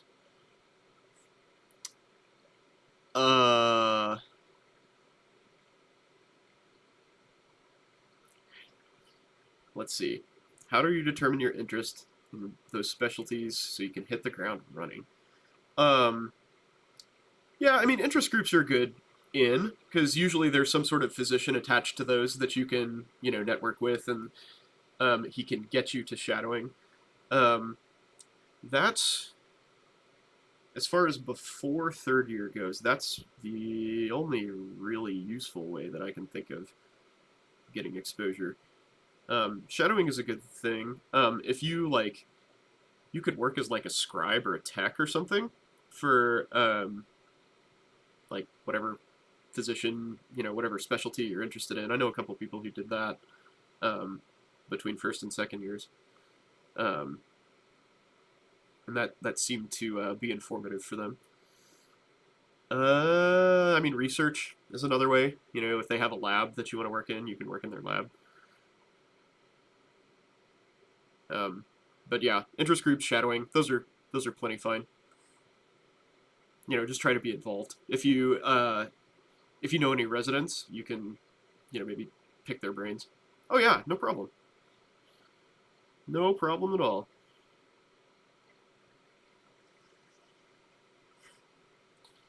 How to deal with peers who seem much more qualified in your chosen profession than yourself. Dealing with imposter syndrome. Well, I mean, the best advice I have for that is just look at it objectively, right? You're there too. You have also made it. Through all of these rigors that the career in medicine requires. So anytime you are thinking you don't belong or you're not as good as anybody else, talk about it. You can talk with people about that. Everybody, I have perceptions of how my partners practice. I'm very rarely involved in it. They manage their own cases, how they do, and I really only get a glimpse of that whenever they hand off to me or ask me for help or something. But it's you can talk that out with people, and unfortunately this is sort of a cutthroat environment. There may be especially in the pre-med, transition to med student, there's a lot of gunners, as they say, people just looking out for themselves who will cut you down. But as you climb further, people are more and more willing to help you out. So starting in med school and then especially residency and professionally, you're a band of brothers. And if you're struggling and you feel like you're inadequate, talk to your peers, basically, and talk to a therapist. There's nothing wrong with getting counseling. In fact, I think with how stressful and how demanding a career in medicine is, that's a healthy thing to establish. Just get that relationship going, and so that person already knows you. If shit hits the fan emotionally, then you can just go to them and say, hey, I'm really struggling with this. It seems like everybody else is way more qualified than me and more skilled. And they'll be able to help you work with that. Like, it's very important to keep outlets like that open. And, you know, there's also, like, objective data, right? So if you're like, man, I'm really not good at putting epidurals in, but you see that, you know, you take 5 minutes less to put in an epidural than most of your partners, and your patients do well, whereas maybe theirs flounder a little bit, then that's reassuring, right? Like, you're doing a good job. You're efficient, your patients do well. Cool, right? That's not always possible to do, but you know, there's lots of ways to address that, basically. And communication is probably the biggest one, whether it's with a therapist or with your peers. How did I set myself up to study for long hours successfully? Plan. Have a plan in advance. Be self-aware. You know, like, do test runs for things. So, like, say you want to study, well, I'll just use my step prep as an example. So I knew I wanted to do practice questions, and I knew I wanted to read like a certain set of review books, which included Golian's pathology book. And if you don't know what that is, you'll find out. It's like the pathology Bible, and has like all sorts of, you know, other things that are necessarily related to pathology, like pharmacology and physiology and things like that in it. It's a very useful review book. Anyway, so I did things like, I took, you know, I was like, how long is it going to take me to do 50 practice questions and read all the explanations and, like, you know, really take the time to do it. So I did that, and I was like, okay, I can do this in, I don't remember how long it was, say an hour and a half. I can do that in an hour and a half. So I'm going to block this hour and a half off, do 50 practice questions, and then I'm going to take a break. Or, like, how long is it going to take me to read 30 pages of Golion? It's going to take an hour. It's going to take 2 hours. Okay. So, like, you have this rubric set up where you can organize your day, right? So, like, you know, if I know the chapter of Golion's going to take me 2 hours and the practice test is going to take me an hour and a half, so there's 3.5 hours, right? That's my morning. So I'll, like, do one of those things, take a break, do the other thing, go get lunch, and then come back and, like, rinse and repeat. Then, like, as you become more efficient, which you will, you can adapt, right? So maybe it starts taking you only an hour and a half to read the Golion, and so maybe you can squeeze another practice test into your morning. Or maybe you can just end earlier, you know, and have more relaxation time at the end. So that's how. So make a plan. Use, you know, make a data-driven plan. So, like, you know how long things are going to take you and schedule accordingly, and allow for health breaks. You know, like exercise, eat right, sleep well. Those are all very important things, because if you're not sleeping right, if you don't have good sleep hygiene, you're fucked. You're not going to be efficient. And that's, like, that totally defeats the purpose. You're going to be working harder, not smarter. So don't do that. Is it more beneficial to be people-oriented than study-oriented while going through med school or residency once you get past the admissions into medicine? I mean, both have their benefits, right? Like, networking is very important. And, you know, will certainly help you. But I mean, there's still, like, even when you're into, like, clinical years, there's still a gigantic amount of information for you to synthesize.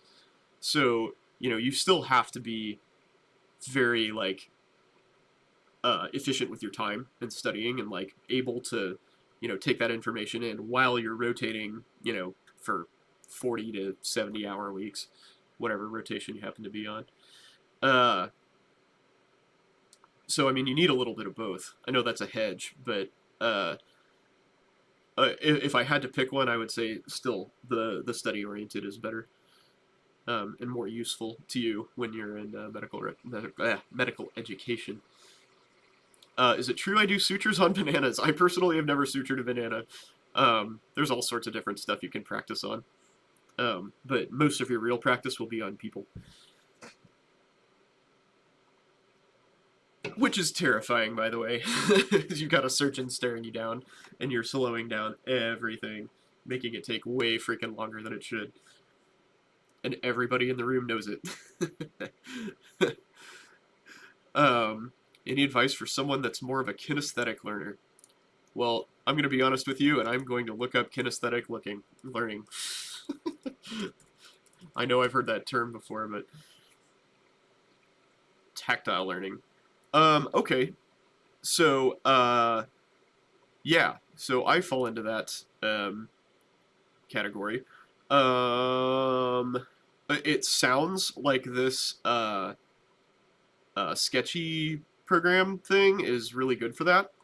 You know, I mean, it's computerized, but at least it's kind of like, you know, engaging and hands-on. I think you're really going to flourish in the clinical years, because that's really what made everything kind of truly come together for me. You know, like I said, I've always learned very like conceptually and kind of big picture, but when you can like actually see these things in practice, it really helps it stick.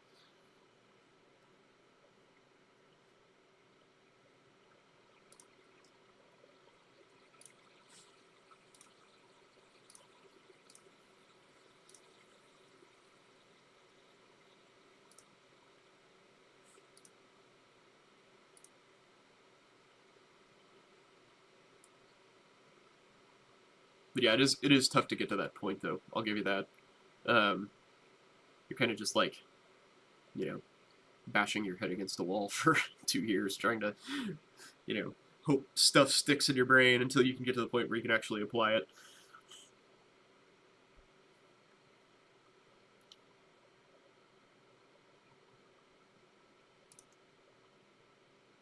All right, dudes and dudettes, what else you got?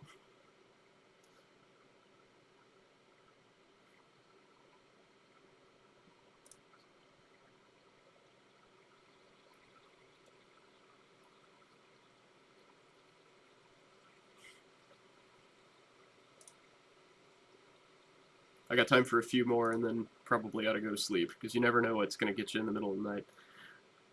Something I would change knowing what I know now. That's pretty broad. We were kind of talking about earlier how I would more seriously consider being an anesthesiologist assistant if I knew what I know now. I would probably lean that direction, quite frankly.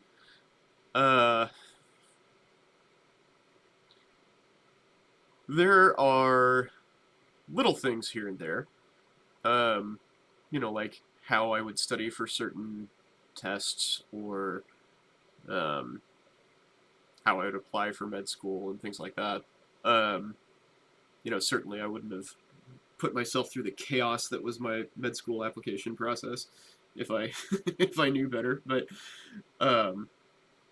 yeah, I mean, really, I probably wouldn't change a whole lot. I caught a bunch of pretty good breaks along the way, I feel like.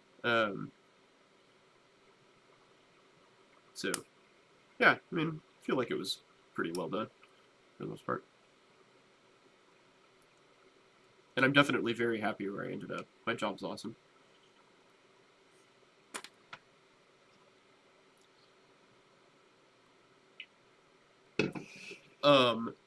Why did I want to go into medicine? So lots of reasons. I think it's awesome. Like, everything about it is super cool. Like, I've always been very very interested in how things work, that's what attracted me to physics. So like learning how the human body works is like, you know, sort of a natural thing for me. But like physician, you know, specifically, like, sure, I could have done any of that stuff, you know, with, you know, a PhD, but like power, respect, income, lifestyle, those are all motivations for me. So as for a wrong reason to try to become a doctor, I don't think that that the financial reasons are wrong reasons. I just think that you can do better elsewhere. certainly the income is just fine in medicine. But again, with the same amount of effort, you could do better in other fields, but you wouldn't necessarily have the clout that you have in medicine. You wouldn't have the rewarding or potentially rewarding career path. Like, you'd basically just be crunching numbers for the most part. I don't want to say that like careers outside of medicine offer no value, because that clearly is not the case. But there aren't a whole lot of professions where you outside of medicine where you save lives, right?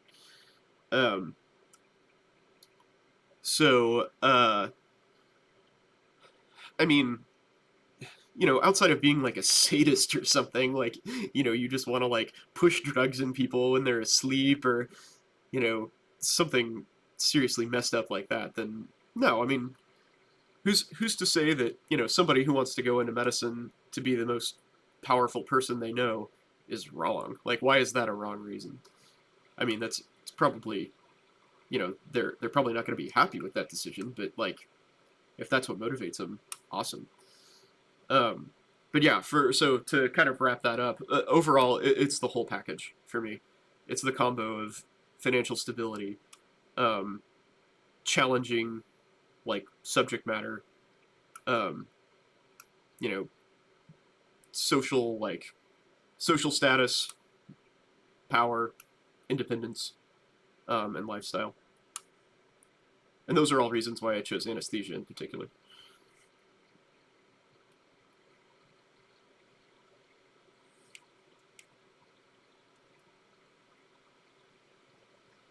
How's that for honesty?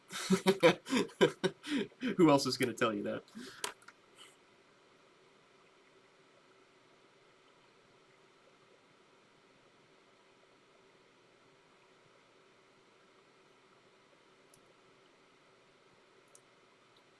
Would I say that my current job is considered stressful? Yes, absolutely.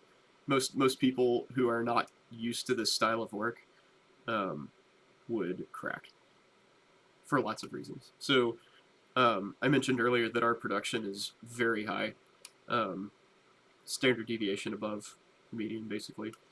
So we're really busy. We work hard, and it's very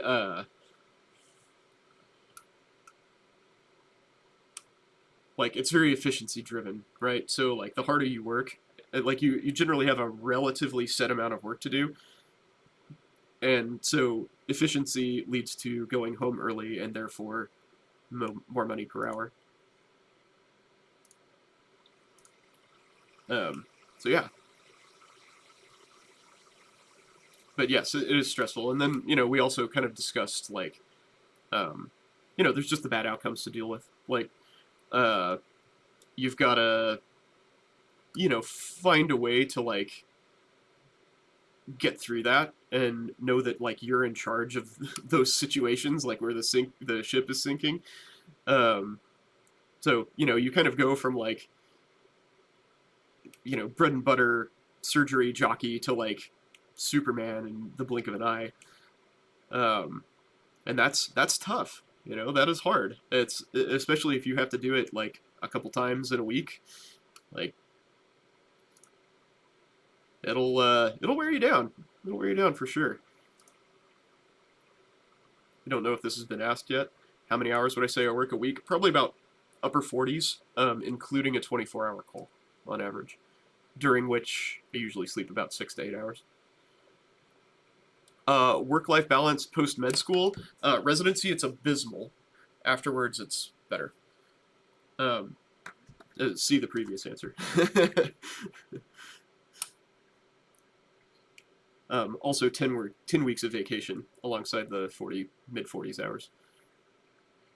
Particularly grim fields. I would say vascular surgery and cardiothoracic are probably, and probably anesthesia too, are among the more grim. And then there's oncology too. Yeah, 10 weeks of vacation is pretty nice. Pretty nice. But yeah, oncology, vascular surgery, cardiothoracic, anesthesia, those are all probably up there. Those are probably the most highest morbidity or the specialties that deal with the most morbidity and mortality that I can think of. For happy moments, you know, probably like, OB has a lot of happy moments. You know, like people are generally pretty jazzed about having new kids, and pediatrics too. You know, like obviously, like a lot of kids are kind of scared to go to the doctor, but like usually they're pretty happy folks. They have, you know, pretty like their patients are healthy for the most part and like smiley and fun people. And they haven't had time to be crotchety and terrible yet. So yeah, and I mean, like honestly, like despite dealing with all of the you know, all the morbidity and stuff that we do, I'd say anesthesiologists are really happy overall, because you do have a lot of wins, and you know you're the one responsible for making people comfortable, and like most people recognize that, and acknowledge you accordingly. Like, you know, they're grateful for your services, for sure, and that feels good. Especially people who've had, you know, a fair amount of surgeries. They know, like, you know, that you're there to help them.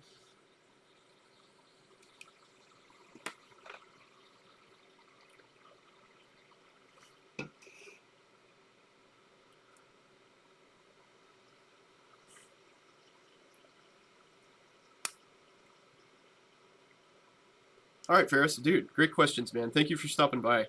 I'm glad you got something out of it. Appreciate it. And this goes for everybody, by the way. If you think of something after I'm gone, please feel free to DM me.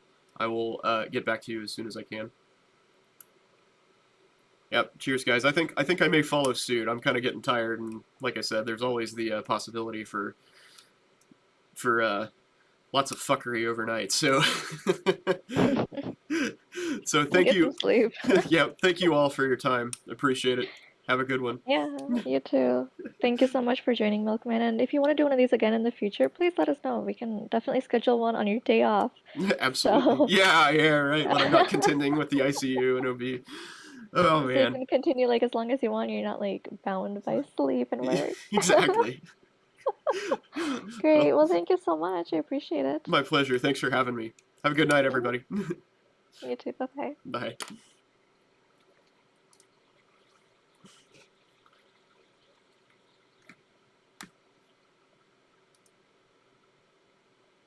All right, y'all, I'm heading out. Whew, gotta get me some sleep. Everybody who followed me, sorry for not calling you out in particular, but I appreciate your support. So that'd be Midnight, Denny, Not B. You guys rock. Thank you. Hope to see you soon. So yeah, I'm Milkman L. Take it easy, everybody. Hope you got something out of that. That was a good talk. Good vibe, man. Lots of good questions. So yeah, have a great night, and wish me a very OB-free night. Take it easy, y'all.